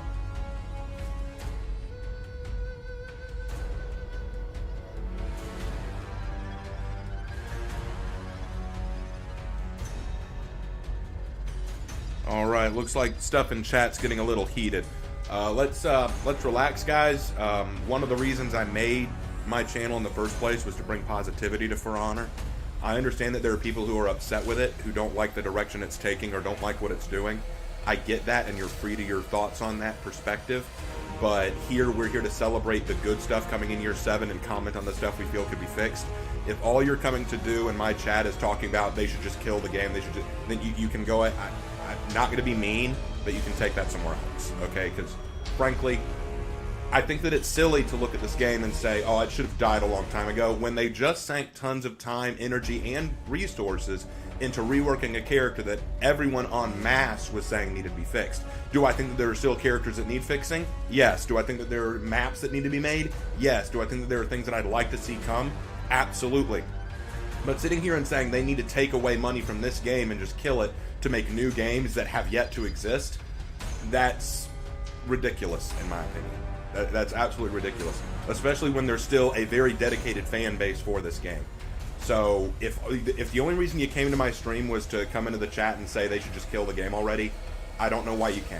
I really don't. All right, welcome back. I'm not trying to be mean. I'm just waiting too long. putting that out there. If you have criticisms for the game, absolutely. I want to hear your criticisms. That's fine. But to just say they should just kill the game already and focus on other games, what are you doing? Very festive. Very That's my question. Oriented. Yeah, that's great. There's still snow on the ground, but I'm tired. That's I know. I'm so tired of the snow. Preparing for spring. Preparing for spring. Absolutely love it. But yeah, so I love testing grounds as much as the next bloke out there. Patch notes, balance, lore, all these things. I just love our game, I'll be honest with you. Yeah. But yeah, so now we've talked about it before. You see the results of like dodge attacks and Yorm and the results of what comes from good testing grounds and feedback. So I think it's time to talk about what's next, what's coming next, what to expect. So so we're gonna have this testing grounds. We're gonna do Lawbringer. So it's a big all right. Lawbringer's getting a testing ground. All right, an OG hero getting I'll a go fix. into a little bit more detail afterwards. But basically, the idea is we want to make sure we do Nusha right. Right? And so it's a very complex character to rework. There's not a lot of moving parts. And so we're trying to figure out one thing about traps. We're going to get into it. But essentially, it's like we're trying to figure out, can we make traps work? And then that will help guide us in the future to have a much better rework down the line. Right? We don't want to do 3 testing grounds in a row and then whatever. So we're having one small change, but it's for the best. And I'd rather do it iteratively like this, so that we can go, okay, this works, and then we can confirm that our change works and our hunch works. We can go into it. Nice. But first, we're going to start with Lawbringer, right? So, Alex, you're going to want to guide us through Lawbringer a little bit. Yeah, sure. So, first thing that we did is to look at the character's flow, because I know all you Lawbringer main out there probably don't like the flow. If you guys don't know, Lawbringer cannot chain lights together. That's all gone. That's all now. gone, right? Oh, light. Right! He can chain his lights! Yes! Freedom. God dang! Freedom That was one of the problems I always had with And, Lawbringer. let's The talk dude about it. couldn't We chain two actually lights ended together up to save his doing life. New lights for that light chain, right? Yes. Yes, and it's pretty complicated working on older hero. Yep. Whenever we change one of the initial heroes, I'm always like, I want to work on one because even the data is pretty old as well. Yeah. So they were really designed in a way that it's hard to moving part is a bit harder. We've gotten a lot better at it over the Yeah, years. we're getting better at it for sure. Exactly. So we got like unlocked chains, basically. Exactly. What else do we have? You can press anything you want. You're gonna be doing your chain, and you're gonna be able to get to those finishers a bit better than before. Another thing that we did for the flow was to add combo lights after heavies. So if you press a light, after Wait, he can do a light after a side hit? A fast Yes! Oh my gosh! What a wow! What a change! Basically, what it is like I think every one of those lights are only on the opener heavies, right? And on top heavy finisher. If I remember correctly? Exactly. Right. It was just on top heavy. It's all right, David Bing. It's all good. I understand your frustration. I like Kensei too. I wish they wouldn't nerf him. I agree with you. I really do. I really do. Okay, I'm with you on the same page. But I take issue with the people who just want the game to die because of these changes that they don't like. Reset the flow. It doesn't help. But it's cool. We're cool. No worries. Yeah, because I find what's like Lawbringer really shines with his finishers, right? Like big, like unblockable attacks, crazy things, big damage and everything. But then, is it just me or is the top unblockable heavy fast now? At least with this, you have way more opportunities to get to them. Exactly. And like as for most heroes, unfortunately, it's kind of like most of the time you will want to do your side finishers just because you can clip people in group fights. So you're like, how, like that's an extra way to make you want to do the top heavy finisher.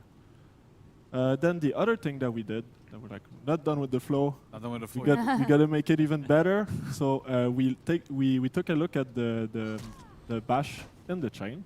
As you see, it's a new animation. Yeah. So. Whoa! What? They changed the animation of his shove after an attack. Do that again? Those transitions were quite a piece of work. Yeah. Oh my gosh! So now I want to see that again. I need to try that myself with my own halberd. So either you go, bam, you get to your light, finisher, bang, shalang, feint. Like you can do basically whatever you want. He can feint his bash.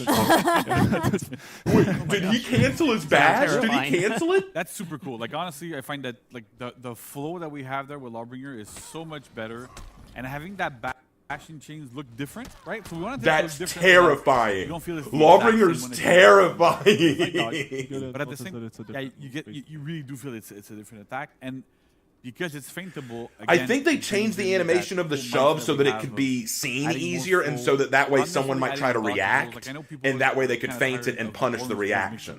I think that's the reason they changed it. Things a little bit differently. We saw with Valkyrie where we did something completely different. With this, we're going back to something that we know is proven and works.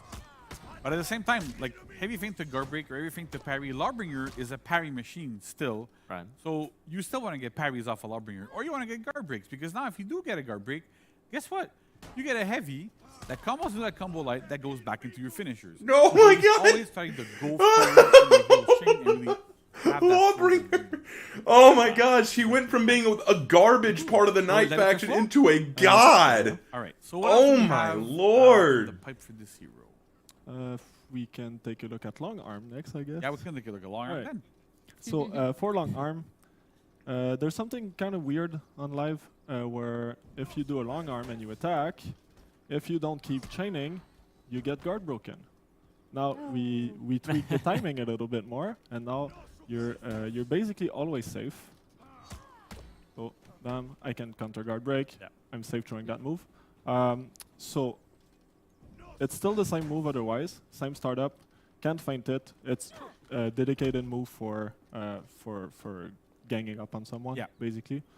And we felt like we gave quite some good openers to Lawbringers, so maybe it's fine that this move is not one of the openers. Yeah. One of the things that we've done recently, right, in live, is speed up the front dodge bash. Wait, you can get a long arm off of a guard break now? Is that what they're saying? It actually gives like a really nice mix-up there off of front dodge without adding like a dodge attack on top of that or whatever. So it works really, really well. And I think that's it. That long arm being more of a dedicated, almost like ganking tool, guarantees you damage if you land in a 1v1, then you're not, because it used to be so bad. If you land in a 1v1, you had to overcommit to get any damage out of it. And so with this, it feels... Oh, I got $5. Hold on. You want to talk about Impale next? Yes. Someone make a font glow up edit. For those who don't know, Impale is the sprint attack or the parry into side heavy. Right, yeah. So what we did for Impale, the move is quite good on live. John the Liar's about to have a panic attack. It leads to a lot of damage, which is... I can just see John the Liar just releasing a video saying, "My boy!" What did we do? We're like, okay, we're just gonna follow the rules. It's gonna be an opener now. If you reach the wall, bam. Y'all, are y'all having trouble with lagging? But it looks like I may be having trouble. Damage. So basically what we're saying is you get your heavy parries on the side, you do your impale if you want to ledge them, or if there's a wall, it's pretty good as well. Hold on. But we don't want you to be doing it all the time, basically. Yeah. There's another change too, like if you release a bit earlier. Like let's get off all yeah, exactly. Now, if you do get it a bit earlier, before... Oh yeah. Release, no wall stumble. Yeah. I'm trying to fix it. Hold on. Live before, you would wall splat, get your top heavy in, get the stun. It was. I'm working on it. I'm working on it. Yeah. So now we changed this a little bit. It's still good because you still wall splat someone. You go into your second heavy, and then you get that super strong finisher mix up after, right? Yeah, but this here is really a case of like if you're gonna use it, like you really have to wall splat and hit the wall with it, because before you could, let's say, release it a bit earlier, it's still super strong. You can still ledge people with it. You can still do all that stuff with it. You still get one-shot kills if you're really lucky and you manage to ledge somebody or put them into a trap or whatever. But at the same time, these do not happen anymore if you release early. So you don't travel for as far with this. So there's a lot of changes here that make a lot of sense, where we had to change that aspect of Lawbringer a little bit, because he still is a parry specialist, still has a lot of different things on parry, but not going overboard with this at this moment. Right. Exactly. So talking about parry. Yeah. All right, did that fix it? The nice quality of life change. Yes. So we took a look at all of the parries. So what we did is did now that fix the the problem? Parries are doing a bit more damage than before. Because before it was pretty low, so you would never really want to do them. And then going to your finisher. Also, the top heavy now is also a chain opener. So you can combo. Guys, I need feedback. Is it working better now? If you do a light parry, that's probably that super strong option that you want to be doing. I'm going to spare you stun them. Do a light parry here. But just take our word for it. Yeah, that's it. Right? So it's still guaranteed off a light parry. It's just like right now this is super scary, right? Because you get an attack that stuns into a combo. All right, it seems to be working now. Good. All right, I'm glad I fixed it. Thank goodness. It's still super scary. I think it's the only source of stun that we have left on Lawbringer as well. Yes, exactly. That was another frustrating part with the character. Every single top heavy would stun, and the light parry would stun as well. So basically, you're just fighting and you don't see anything. Like, you just, what is going on? So all of this is gone, but we decided that it was still kind of an iconic part of hitting someone on the head with a hammer. So that's fair. We keep it on the top heavy parry. Yeah. So basically now, whenever you parry someone, you're not always going for that impale. You have to have some situational awareness. Is there walls? Is there ledge? Do I want to go for the light? Am I in a group fight? Am I going for that big opener if I get a light parry? So you get a you get. All right. Well, I'm going to keep the stream like this in theater mode instead of full screen, because I think full screen might have caused part of that lag. So we're going to keep it this way for the time being. Agency towards. Well, there's not if it continues working well, I'll put it back to full screen. But let's keep it like this for a little bit. Now, like, we want to make sure that you have a bit of choice. If there's no ledge nowhere, before you would still try to do it because you could release early, maybe get lucky, hit something or whatever. But now, like, you really want to, like, okay, I'm going to do my light instead because it leads me to other things. But If I anyway, got a light now that parry, we I'm always fixed gonna that use the opposite. problem, So let me just you say kinda I get into a love what they're doing to situation where, Lawbringer. Well, depending on what's going on around you, depending on what's happening, you get different options, and you get to choose which one is best for which situation you're in. Nice. Exactly. Cool. All right, so then we have a bit of quality of life stuff, right? Yes, exactly. So we decided to take a look at the chaining properties because we want you to be doing your strong chains with the Lawbringer. And since he's a parry specialist, like he's good in group fights, we took a look and say, you know what?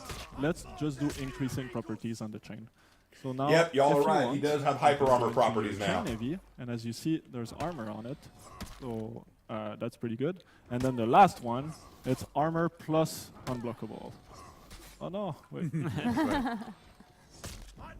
Boom. Right? Yeah. So it's basically super hard to peel, right? Yes. That's the idea here. It's like we want to make sure that because often enough, one of the problems that we have is that the second attack when we have 3 hit chains, and I know a lot of players actually I often read like people wanted to like reworks or whatever, and you go, oh yeah, let's give this hero like a 4-hit chain or a 3-hit chain instead of a 2-hit chain, and it is fun, right? Like nobody denies that it's super cool to have like multiple hits in your chain, but at the same time, the middle hits often feel really, really, really bad, right? Because we need to have properties, we need to have like reasons to use them.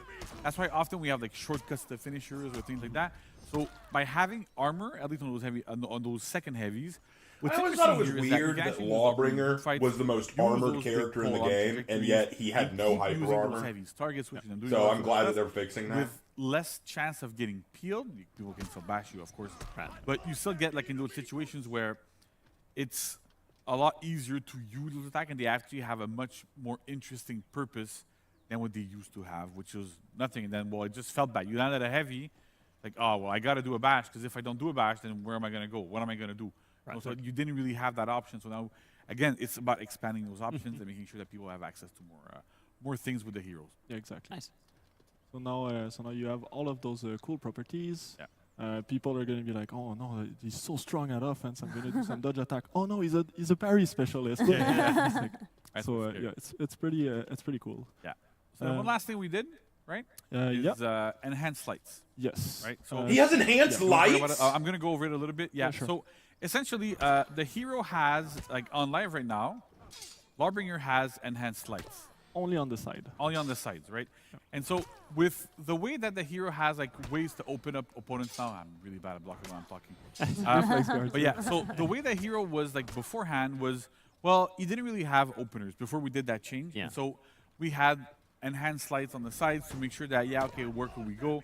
And then the more we played with it, the more we went through it, the more we're like, you know what? We don't think he needs them anymore. Yeah. So we removed them in the testing grounds, see how it feels, see how it goes, and then again we'll get a lot of feedback. We'll see how that goes. We also, I think, at some point we tried a bunch of different things, and this one felt like the most natural, right? You have a good opener. You can use long arm to potentially like mess up people. It works really well. You have like now you have light as well. You have light as well. So we really try to open it up, but at some point we don't want things to feel overly oppressive and overly dangerous. So we're trying to, sometimes we have to do like little adjustments on the downside like this. Same for the chain heavy, for example, that deals a little bit less damage because it's what's guaranteed when you wall splat somebody. We wanted to give it like, like a follow-up there that made sense. And we didn't want to go like overly nuts on animation. It's a super challenging aspect to do. Yes, of course. When you manage to land a wall splat and getting dedicated stuff there, it's very, very complex. Yes. So enhanced, for those asking, enhanced light means that it won't bounce off of the guard. It'll go. It won't do any damage, but it won't interrupt the flow. We took a look at the zone attack. Ah, yes. So if the players don't know, Lawbringer has quite a spicy zone attack on live. Yeah. It's slow, but it has a very, very good trajectory, and it has almost no recovery. No recovery. Yeah. So you're basically throwing that move, and you're super safe. It's even to the point where like you're hitting some superior blocks, and like you're able to parry the follow-ups and stuff like it. So it's quite spicy. I've seen a lot of compilation videos. Yes. So what we did is we took a look at it. Okay, so this is like the big keep away move. Like stay away from me. I'm doing my huge sweep. But then we just made the recoveries normal, but it felt quite bad because it was just a nerf. So we were like, you know what? It's a group fight move. Let's allow it to go into the chain. Oh my gosh, so, he can. You get access to like those. He gets a zone attack and then can do a follow-up heavy or light, but get hyper armor. Exactly. Right. So yeah. So new chain and new ways to enter your chains, but slight nerf, right? Because if you don't chain, then I get a dodge attack free on it, right? So that's the big thing here. Like it's slightly lower safety, but you can chain, and then as we saw here. You do it again, I'm going to do a dodge attack, and I hit the armor there. So that's awesome. You still that be is careful. awesome. Lawbringer has become a god. Right? He has come to purge the heretics. That's about it for Lawbringer. Yeah, that's pretty much it. Right, so lots of stuff. Yeah, lots of stuff. Yeah. All right, Lawbringer. Try it out. And then I'm going to go over Nusha a little bit. You've peaked. So you've peaked. I want to make sure that people understand it's a step-by-step process. We want to do Nusha right. We did Yorm. We took our time with Yorm. We're still taking our time with Nusha. And one of the big questions we had with Nusha, internally, and a hunch that we had was, do our traps work? And we've been debating a lot internally about them. And yeah, what do we do? Do we remove them, convert them into something else? All right, now they're talking Nusha. But at the end of the day, traps are what Nusha's identity is about, right? She's the only one with that mechanic. It's super cool. It looks great. It looks amazing. Yeah. But at the same time, there's a lot of situations where, like especially at high level, players try to like emote out of it, throw lights to beat those trap attempts. If you don't have superior block lights, for example, like if sometimes Lucia just throws out a heavy and you just do like, and then you can kind of read, you can react to the trap animation. So it becomes like a bit tricky. So what we ended up doing is to see if traps can work. We've adjusted them so that they come out 100 ms later. So I'm going to do it. I don't know if people are going to be able to see it because it's very, very subtle. But the traps, like instead of, because normally they would come out like you would do like your heavy and soft into guard break, they would come out at the exact same time as the feint. Now they come out 100 ms later than the feint. So they should be, in paper at least from what we've been doing, they should be fully unreactable. And so if this ends up working, and we're hoping that players are going to be able to test it out more, we know we have like some insane reaction monsters that are playing the game that are able to react to this like consistently. So if these players are not able to do it, if this works out, it means that we can actually use them and rework Nusha in a way that keeps her trapped. Exactly. If they don't work, then we have to start opening up other avenues. And that's why this might seem like a very, very small change for this. Yeah. I know people are hyped for a Nusha rework, but I'm certain that you'd rather we take our time to do Nusha right. Okay. And to fair. do the right things and keep what is unique. So what they're to saying Nusha, is that they're not rather than sure just yet going, how well, they we're want gonna to fix remove it and do Nusha, so something they're else and, changing small things to So start it's with gonna to take a see little if bit they longer than work. probably So what they're doing thinking, first is they're going to change the timing whatever. But at the of the same trap time, attack. with this, it's a step forward. Exactly. If this works, nothing tells us we can't push this live before we push a Nusha rework. Sure. So that's the thing here. Yeah, because that's the thing is traps is unique to her. No one else has that. So It's so different, right? like we need to make sure that it works. Yeah. So let me throw it out now, so you can see like the indicator. Like if you can see it, it almost just flashes very, very, very quickly. So it should be borderline impossible to react to. The attack itself is also 100 ms shorter, so that it still lands on the same timing and stuff, but reacting to it should be a lot more difficult. And so the thing is, you can still dodge, you can still do stuff like you could normally do, right? But then if you dodge, I can feint, I can parry, I can do feint to a guard break, whatever. So that's kind of like the point here, is really testing that aspect out, making sure we nail it. And then once we have the answer to that specific question, how do we shape what's going around Nusha? So that's why the feedback for this TG will be is very extremely important. Yes. Even though it seems like I said, a super tiny change, whatever. Oh, it's the entry Okay, point so for- what's basically going on is they Feature do know that we want to I'd change to rather Nusha. we do this They know that we keep want to this fix for take our Nusha. time, The problem is right, they want to keep and her get it to trap work attack. The instead of issue just is they're trying to think of the best rework way to that, keep like, her trap attack in, underwhelming, but still yeah, fix her in a people good remove way. traps, and then, The problem oh, is, yeah, what we do you had to do? do Because whatever, there are well, lots we're of testing really it good out. reaction Doesn't work gods out there who can outplay her trap attack. So what they've they've done is made a small change first, where they've changed the timing of the trap attack so that it comes out a little later than a normal feint. That way, it might be able to catch people a little bit easier who focus on reaction time. That's great. If this works, then they'll go from there and make edits around that change. If this doesn't work, then they'll think of something else to try to fix Nush's kit.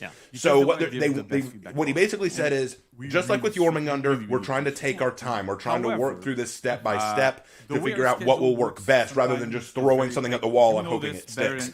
I prefer that. I want them to take their time, work with it. Take the time you need to make Nusha as good as possible. Because if you just give me a random rework, it might be bad, and then all of a sudden we're all going, oh, what do you... And I think that's something that we can take as a very good sign that they still care about this game. If they did not care about this game, they would just say, okay, here's a rework. We took away your trap attacks, did a bunch of unblockables, here you go. And then it wouldn't even feel like Nusha anymore.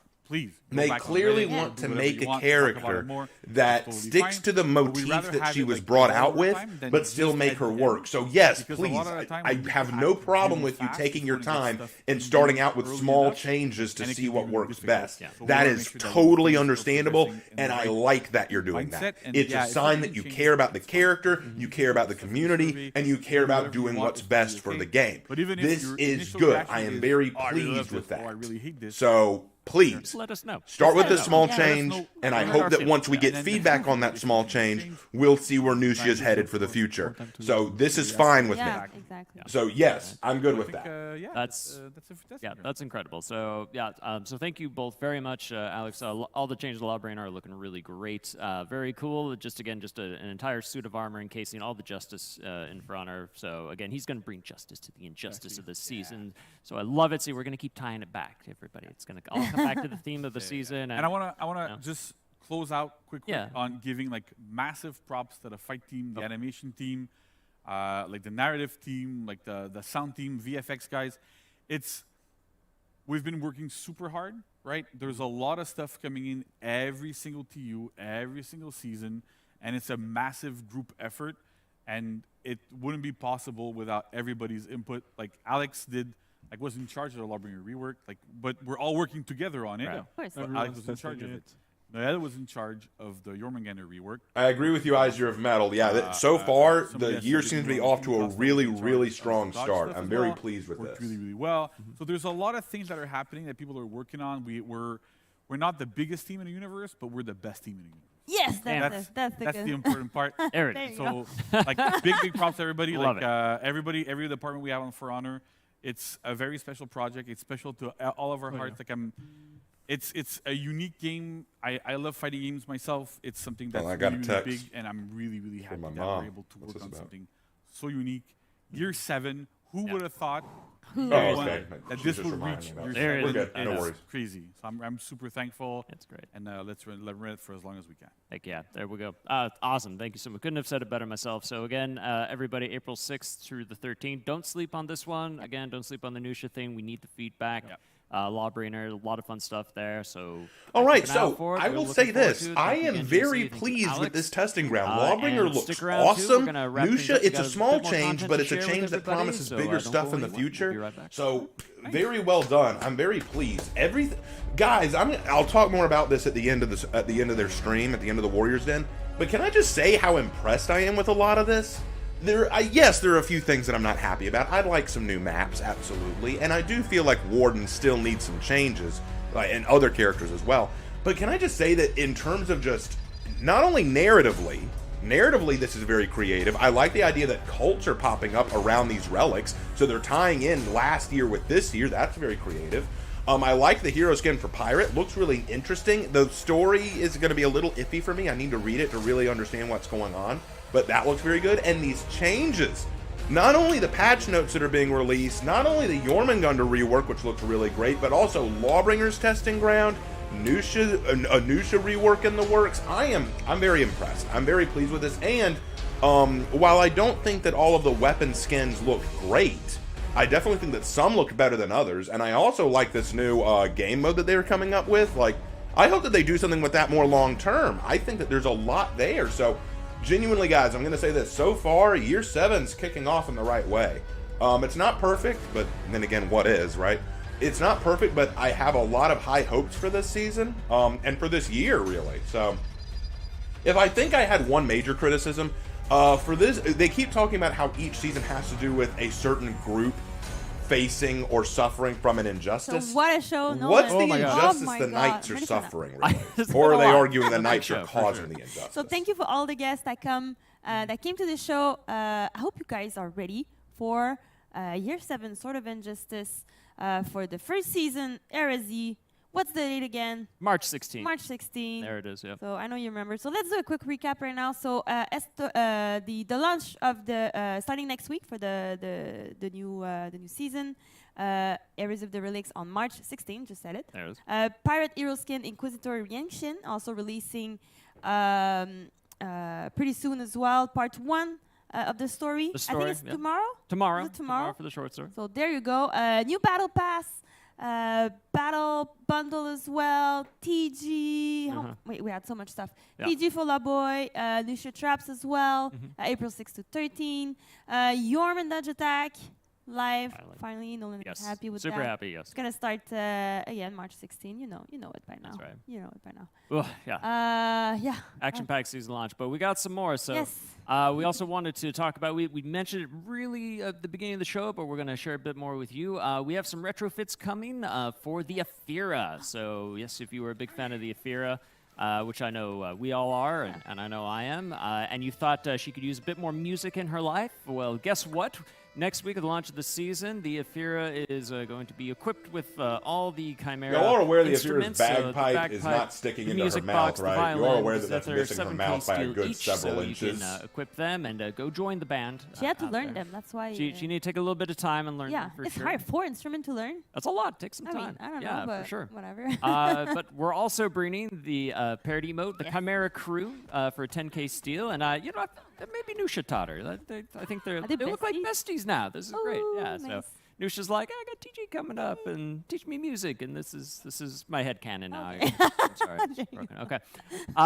But so we also have some mood effects. Yes, glowing eyes. Nice. So yes, and we realized Medjay needed some glowing eyes too. He needs to be a bit more scary. There we go. Medjay got his glowing eyes. You can pick those up for 5K Steel. Each, they're coming up. Also for the Aphira, a couple executions. Yes. So unarmed fighter. Get your point across. Get your point across as violently as possible. Again, just I mean, a lot there. Yeah, there you go. Oh, and my favorite, Let's you Wrestle. like that one. Suplex City. Woo. Take him down. There you go. Next week. 10K Steel. For such a fancy martial artist, it's weird to see her doing No, wrestling moves. 7K Steel each for those. See you later, Ethan. Have a good one. We'll get there. And then finally, a couple elite outfits for the Aphira 2 that she was missing. We wanted to bring those out for 7K Steel each as well. So Severed Destinies, which you're seeing right here. And the next is elite outfit called Paradise Gates, which I don't think we ever actually did a little content of the week video for that. So this is for everybody. Everybody has this. Yeah, so everybody has it. Go find it. I prefer St. Patrick. St. Patrick's Day, that's right, which is coming out the day after March 16th. Is it the day after? It's March 17th. March 17th? I'm Irish, I should know, but I don't feel bad. You're Irish, are you? We also have the Hero Fest. That's right. The Hero Fest. Show me the execution. I want to see we it. have Lawbringer on April 6th. We have the Pirate one on April 13th, and we have Nobushi as well for releasing on April 20th. And yeah. All right, so again, they're free to play for the week. Yes, of course. Double XP for the hero during those, which is great. So Right cool. Yep.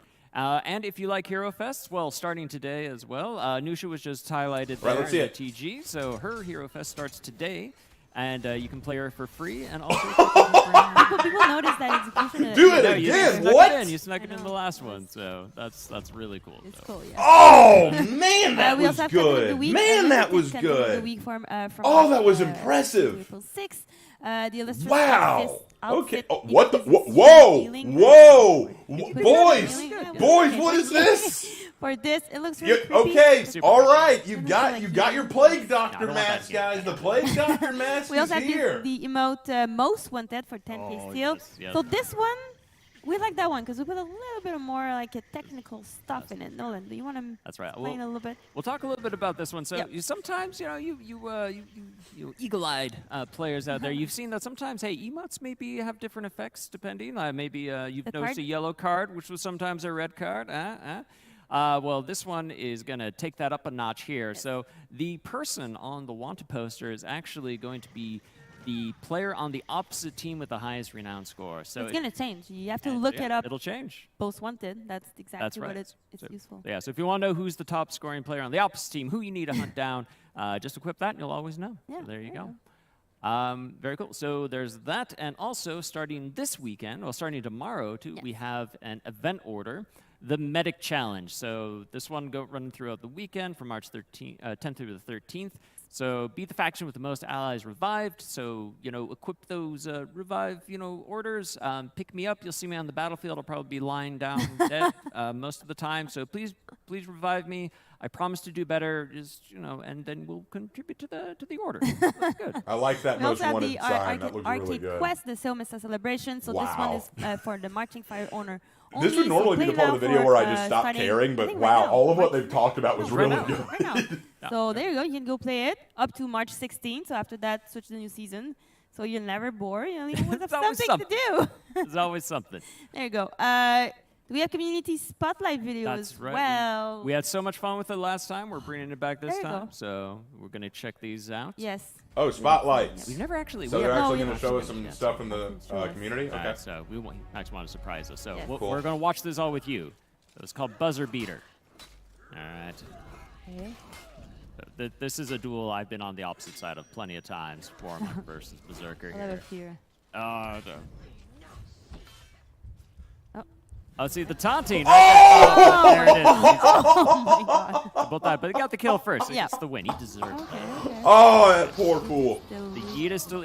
Whoa, good lord. Whoa. Whoa, that was a good throw. That was the new gladiator, right? Yeah. Unique execution we did. Wow, that looks amazing. Traditional Nobushi. That's good Nobushi look. I love that art style. Our artists are amazing. Yeah, in the that's community cool. out there. Good stuff there. Yeah. The most intense Ephira duel in history. In history. Okay. It's gonna be a lot of running, I imagine. A lot of Flipping, bashing. maybe? Flipping around. See how this goes. All right. Ready for it? Yep. Okay. Go All right. for They're it. sizing each other up. They're getting Oh. ready for it. Oh. A little back. Oh. A little thing. Yep. There it is. That's the flip Wow. and the dot and the punches. My gosh. Oh, they got a hit. Oh my god. Oh, wow.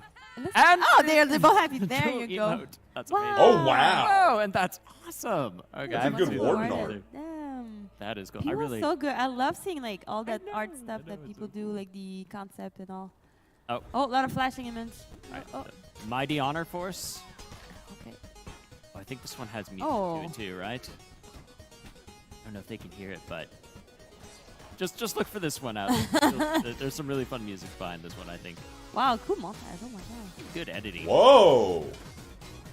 Good Content editing. creators, thank you so much, by the way. Like, Yeah. I love all the content you make, so keep making the content, the pictures, the videos. It's really fun. I know the animators love it when they see their own execution or the move they do, and people doing montage of that. It's just. That one's pretty good too. So, That's a lot of work. I mean, it's long to do a montage that long. I know. I don't know how much time it took, But whatever it was worth it. So there you go. Wow. Nice. Incredible. It looks great. So thank you all again. Yes. Big shout out to the content creators. And that's it. That's our show. That's it. We made it. Yes, we made We it got to to the the end. end of the show. That was crazy. So much. What a big show. So a huge thank you to all of our guests. We're here today talking about this new season, year 7. Yes. Year 7. Crazy. It's crazy. Oh my gosh, it's amazing. So yeah, I hope everybody out there is as hype as we are. So big thanks to that. So starting next week on what date? Did you forget? I think they know. Oh, they know by now. We're not even going to say it. You know by now. I think they You know. by now. It's March 16th, by the way. Is okay. So we did It's say March that. That's good. Cool. So anything else to? No, I mean, don't forget to follow us on our social. I think There. on Instagram, Twitter, for future dance news and all of that jazz. All right. So There you go. Love it. Awesome. Great. So thanks everybody. Thanks for joining us, and we will see you next time. Bye. All right. Bye.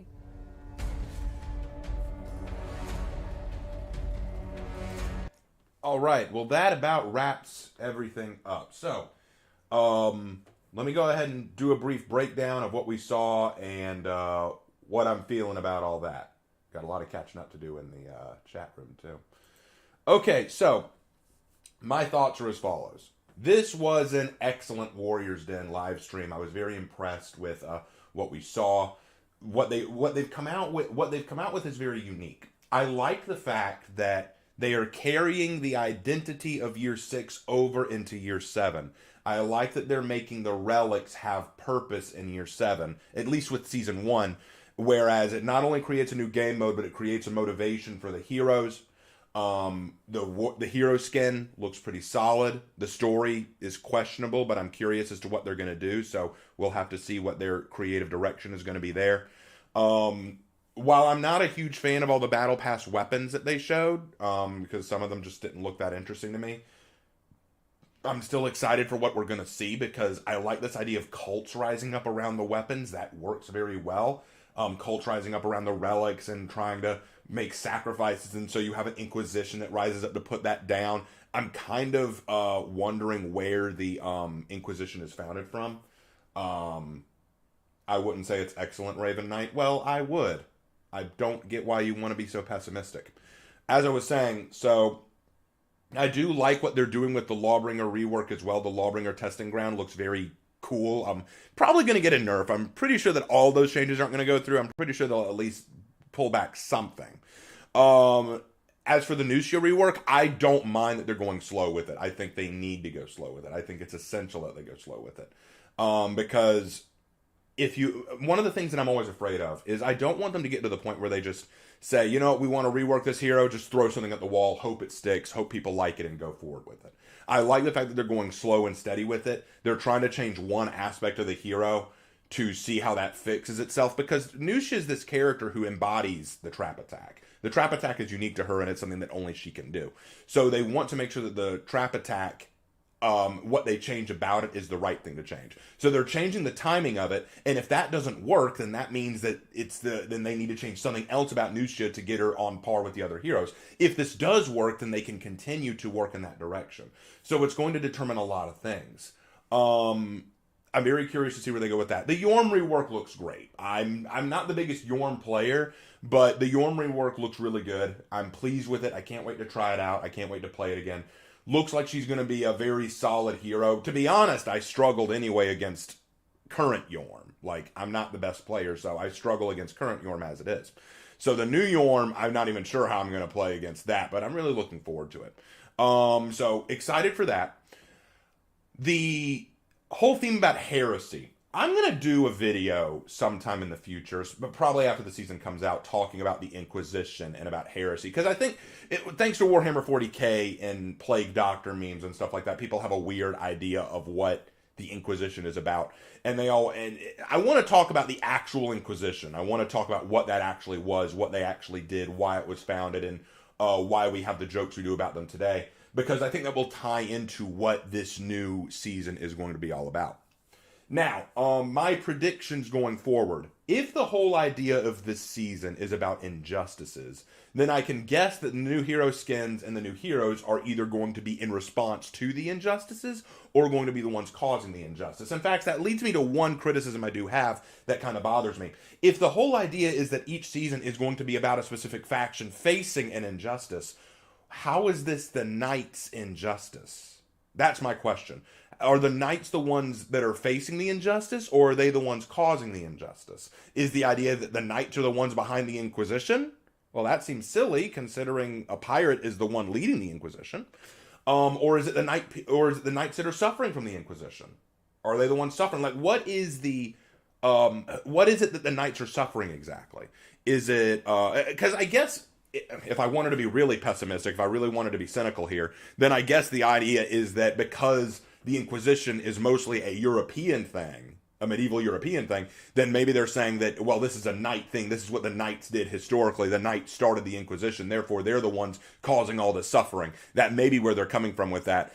I hate that that's the idea they're going with, because it's a misunderstanding of the Inquisition for one thing. And then for a second thing, I'm tired of the knights getting shat on, culturally speaking, in this game.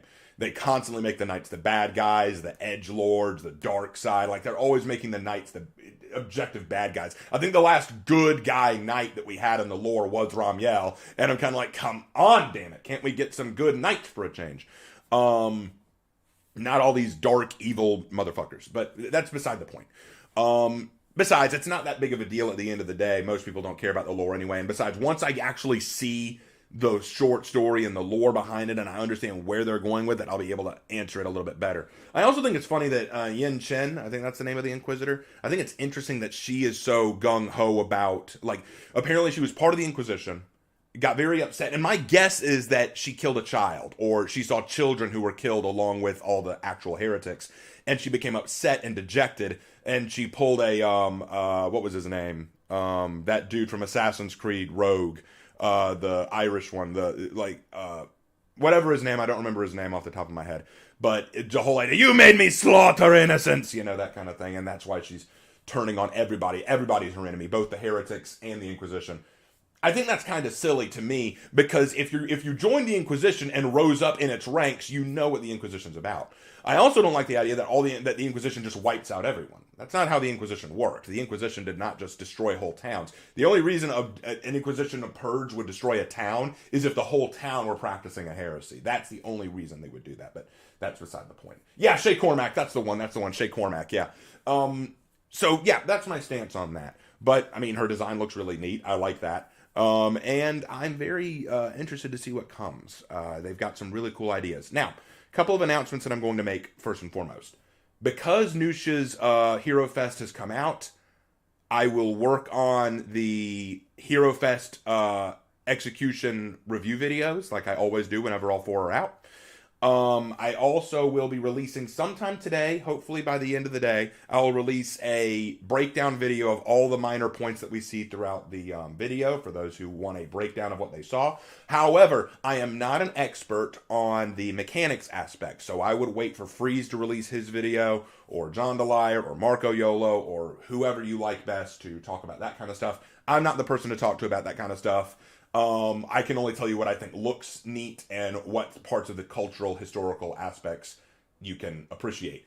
That's me. That's where I sit on that whole point, right? That's what I'm good at. And I know a lot of people don't really care about that, but it's what I'm going to try to do.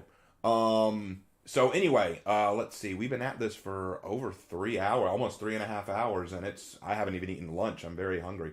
Are there any last minute questions before I close out the stream? Like if y'all have any last minute questions, I'll give y'all a few minutes to type those in. Yeah, I'm sure Freeze will have a lot to say. I agree, Alejandros. He will say a lot about this. A lot of it good, I'm pretty sure. Because I like what they were talking about. I like the history vids. Thank you, Press of Camelot. I appreciate that. I really do. Sometimes it's rough making those videos. Not that I don't enjoy it, but sometimes I get people who will just tell me I don't know what I'm talking about. And I'm like, I do. I've done my research, but regardless. How was my day? This is all I've done so far today. I've got a lot more to do, and I've got a subbing job tomorrow, so it'll be crazy. Plus, I've got court next week, so. Will you make another One Piece stream? Do y'all want me to? Not a lot of people watch that stream. Any predictions on the new hero since we know the factions? I don't have any predictions as of yet. Raven Knight, what sparked the creation of the Inquisition historically? So, the Inquisition started in different countries for several different reasons, but the famous one is the Spanish Inquisition. And believe it or not, the Spanish Inquisition was not the worst. The Roman Inquisition was the most barbaric. If you want to talk about the one that did the most, like the most horrendous stuff, the Roman Inquisition was probably the worst. The Spanish Inquisition, the one that's super popular, came about mostly because of after the Reconquista finished and the Muslim state in Spain had been crushed, the Spanish government gave the Muslims in Spain a choice. You can either leave or renounce Islam, because we're not going to take it one way or another, because historically Islam has caused a lot of problems for us, so you either need to renounce Islam or leave. That was their goal. So what the Muslims did at that time was they started practicing taqiyya, which is basically this idea that as long as we pretend to give up our faith, or pretend to be friendly, or pretend in all these ways, then we'll be able to stay. But in our hearts, we still hate you. So what happened was quite often these Muslims would pretend to renounce Islam, but then once they saw an opportunity, they would kill, rape, pillage, do something awful. And it became very annoying that they'd think, hey, are you still practicing this? Like, oh, no, we're not. Promise. Turn their back, rape. Hey, what did you do? What did you do that for? Oh, no, I don't know what you're doing. So they started the Spanish Inquisition to basically purge that, to say, all right, fine, if you're not going to leave and you're not going to stop doing these things, we're going to start an Inquisition to weed you out. And so the Spanish Inquisition started to weed out these hidden Islamic sects that were still trying to cause problems in Spain.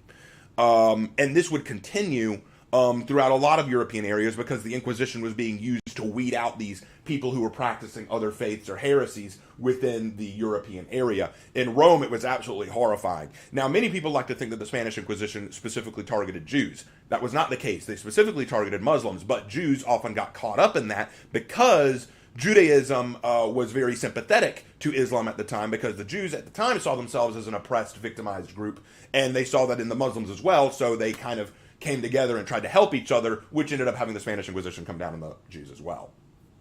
Anyway, Raven Knight, what are your opinions on Zany leaving For Honor? I never followed Zany that closely anyway, so it's not a big deal to me. If you're a fan of Zany, I'm sorry for you. I hate that he's leaving. Here's the thing, and I'm going to say this, and this is all I'm going to say about it for now, because I'm tired of repeating myself. People who say that For Honor is dead, I have seen dead games. Let's talk dead games. Marvel's Avengers is a dead game. Ghost Recon Breakpoint is a dead game. What was that one? Anthem is a dead game. These are games in which the servers are still technically live, but they're not making any updates to them. They're not adding anything to them. They're just kind of like there because they don't have a large community, they don't have a large player base, and the developers aren't making anything new. For Honor is not dead. And I can prove this in just what they've done with this new testing ground. If For Honor was just a dead game and they did not care about it, why on earth would they focus so heavily on making Jormungandr rework? Why would they focus on making a Lawbringer rework? Why would they focus on going slow with Nusha's rework? If they didn't care about the game, then they would just make up some random change, say, okay, tell you what, let's add a bunch of hyper armor and a bunch of unblockables to Nusha. Here you go. There's your new hero. Hey, we reworked her. But they are working very hard to fix it. They're working very hard to make it feel a little bit more fresh. They're working hard to make it what we want to see rather than just, okay, we gave you what you asked for. A developing team that didn't care about these things would not go to such lengths. Now, do they always make things the way we want them? No. Do they always make things do they always make things that I want to see? No. And is the game in a place that everyone is objectively happy with? Hell no, and it never will be, because everyone's going to want something different from this game. Usually when I hear people talk about, oh, a game dead, usually I say, why is that? Because they didn't add this thing I wanted. Well, why are you the one who gets to decide what gets to be made? Join the developing team and make what you want. Talk it over with them. But the reality is, I'm not always going to get what I want. The fact is, one day this game will die, and I'll be sad when that day comes. But while it's here, I'm going to try and enjoy what it gives us. If all I do is walk around, go into other people's streams and say, dead game lol, and then just act like that makes me somehow superior because I'm talking about how much I don't like this game to people who want to like it, what does that say about me? It makes me out to be a troll. It makes me out to be very unlikable, and all I do is piss people off.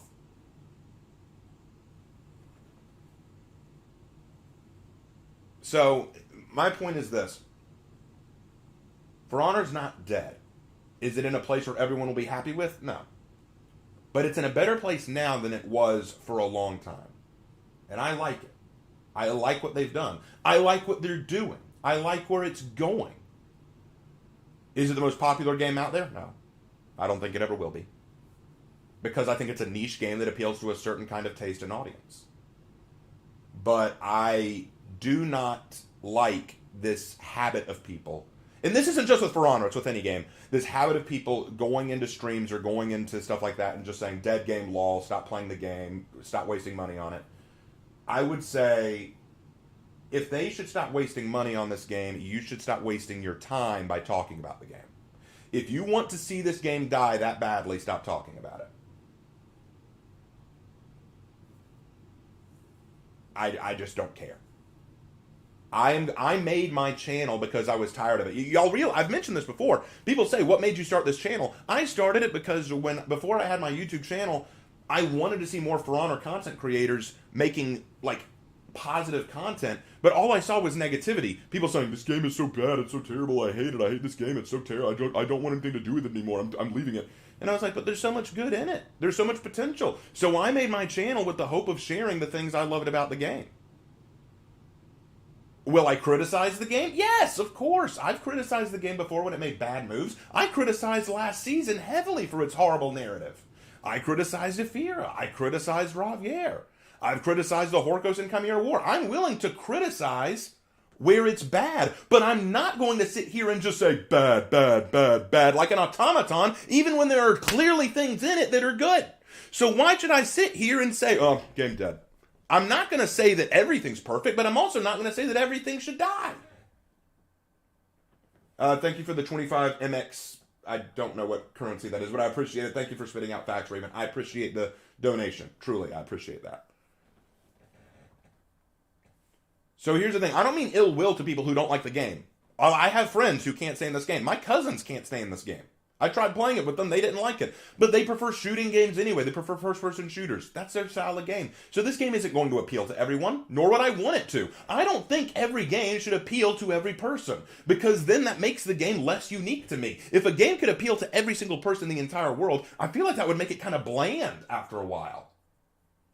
That's part of the reason I'm not a big fan of games like Fortnite or what's that other game? I can't remember it. Real life. It's something that Russian Badger made a lot of videos about. I can't remember it. But real life battle simulator or something like that. I don't remember. Point is, I think that the fact that For Honor does revolve around such a niche audience makes it very entertaining. And I've enjoyed it for what it is. Has it had bad moments? Yes. Has it had good moments? Yes. Every game does. Every game always will. I actually think it's very cool that this game, it started from a bad place. I will acknowledge this game, for a while, was in a bad place, both balance-wise and cosmetically, and lore-wise, but now it has come to a point that I think it's in a better place now than it's ever been before. And maybe I'm the only content creator who will say that. Maybe that's the case. But I'll keep saying it. And when a day finally comes where I do have to say, you know what, For Honor's reached its peak, I think that's the point where that's when For Honor's ready to die, because I still love what this game is doing. Totally Accurate Battle Simulator, that's the one. Thank you. Thank you. Anyway, like I said, that's my thoughts on that. So people who come here just to tell me that the game should die and they should stop supporting it, that's your right to think that, and I support you having that right, but I have to wonder why you're here. If you really don't like this game that much, why do you still come to streams for it? That's my question. It doesn't make any sense to me. It just doesn't. But anyway, I'm not going to talk about that anymore. I've said my piece. I'm not going to respond to any questions about it.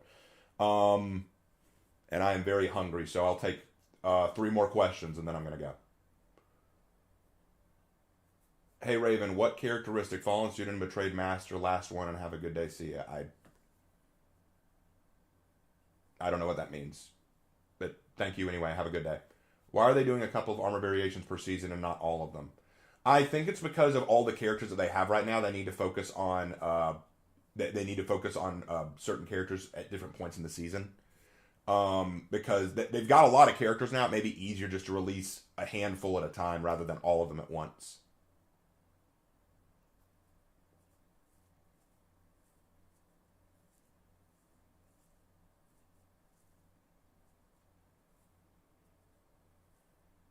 There's a difference between criticism and a useless take. I agree. All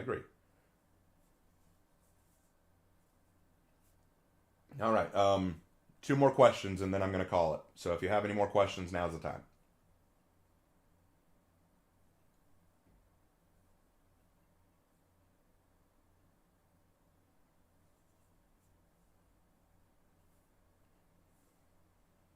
Hey Raven, what would you make a For Honor season about? I would love to make a For Honor season that works towards like an actual crusade. Like, what if you introduced a new hero doesn't have to be from a Arabic country. Could be a Native American. Like, what if? Okay, here's a thought. What if how they introduced the Native American hero, like the Aztec hero? What if an Aztec hero sent his warriors into Heathmore to kidnap people to use them for human sacrifices? And so Heathmore wages a crusade to go and attack that foreign country and save their people who were kidnapped, and that's what introduces the Aztec warriors. And you could have like a breach mode where you invade an Aztec temple or something like that. I think that would be cool. Vincey Spider, how are things with your family? They're good. My dad and mom are both retired now, so you know they're just enjoying their retirement. My brother is doing fine. He's working right now. He's planning a mission trip in a few weeks. So yep, that's cool. Are you going to update or redo your Strongest For Honor Warrior episode? No. What I'm going to do is I'm thinking about doing a series of who would win videos. Basically, take certain characters from For Honor and pit them up and ask who historically would win if they were to fight like a Deadliest Warrior kind of thing. That would be my goal. Because just to redo the whole thing, especially as new heroes come out, would be really silly. Because I may do it now, but then when the 2 new heroes come out this year, I'll just have to redo it again. What do you think about a French Musketeer fencer? I mean, I think that's cool, but I don't think we would see that in For Honor. It'd be a little weird. I don't know how you'd animate the rapier. James, it's not what I think that. It's just that not every character is made to be fun, and others overpower the older ones, which honestly sucks for most players. All right, it's not that. It's just that every character is. It's not every character is made to be fun. Okay. If they're not made to be fun, okay, fun is a subjective word, fun to you, I would say, because I know people who enjoy various characters and have fun with them. So that seems like a personal thing. And others overpower the older ones. Well, yes, some do have more power than older ones. I agree with that. Like, for example, I remember a time where Lawbringer just got spanked by a lot of characters like Hitakiri and Jormungandr and Zanhu. Now he's getting a rework that fixes that.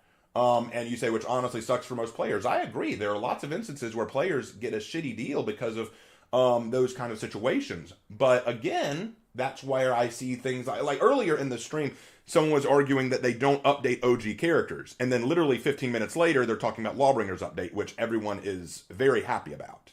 I haven't heard one person complain about that. So again, maybe we need to break and add maps along with character changes. Yes, I can agree with that, James. I want more maps. I would literally say, hey, let's do a whole year of For Honor where no new heroes, just new maps and hero skins. I would be totally okay with that. I would be down for that because I want more maps. I definitely want more maps. That's something I can 100% agree on. So, yeah, totally down with that. Raven, what was the most vicious type of warrior in history? Vicious? That's a hard word to rectify there because vicious could mean a lot of things. Several, the Mamelukes and the warriors of the Arab Emirate during the crusading period could be pretty freaking vicious. There were some Native American tribes that were pretty barbaric in some ways. It depends on your definition of vicious, honestly. What would be a suggestion for a new game mode? 12v12 would be kind of fun. I also like this new game mode that they're introducing. I'd like that to be a more permanent thing, honestly.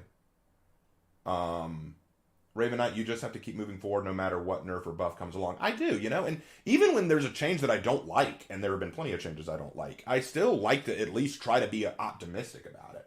That's why, and that's one of the nice things about not being an expert on mechanics, because I can look at some of these changes and go, well, that looks interesting. I think that'll be cool. And then I'll watch a Freeze or Marco Yolo video, further understanding how it works, and go, oh, so that's why they did that. Or I may look at it and say, not sure I like that.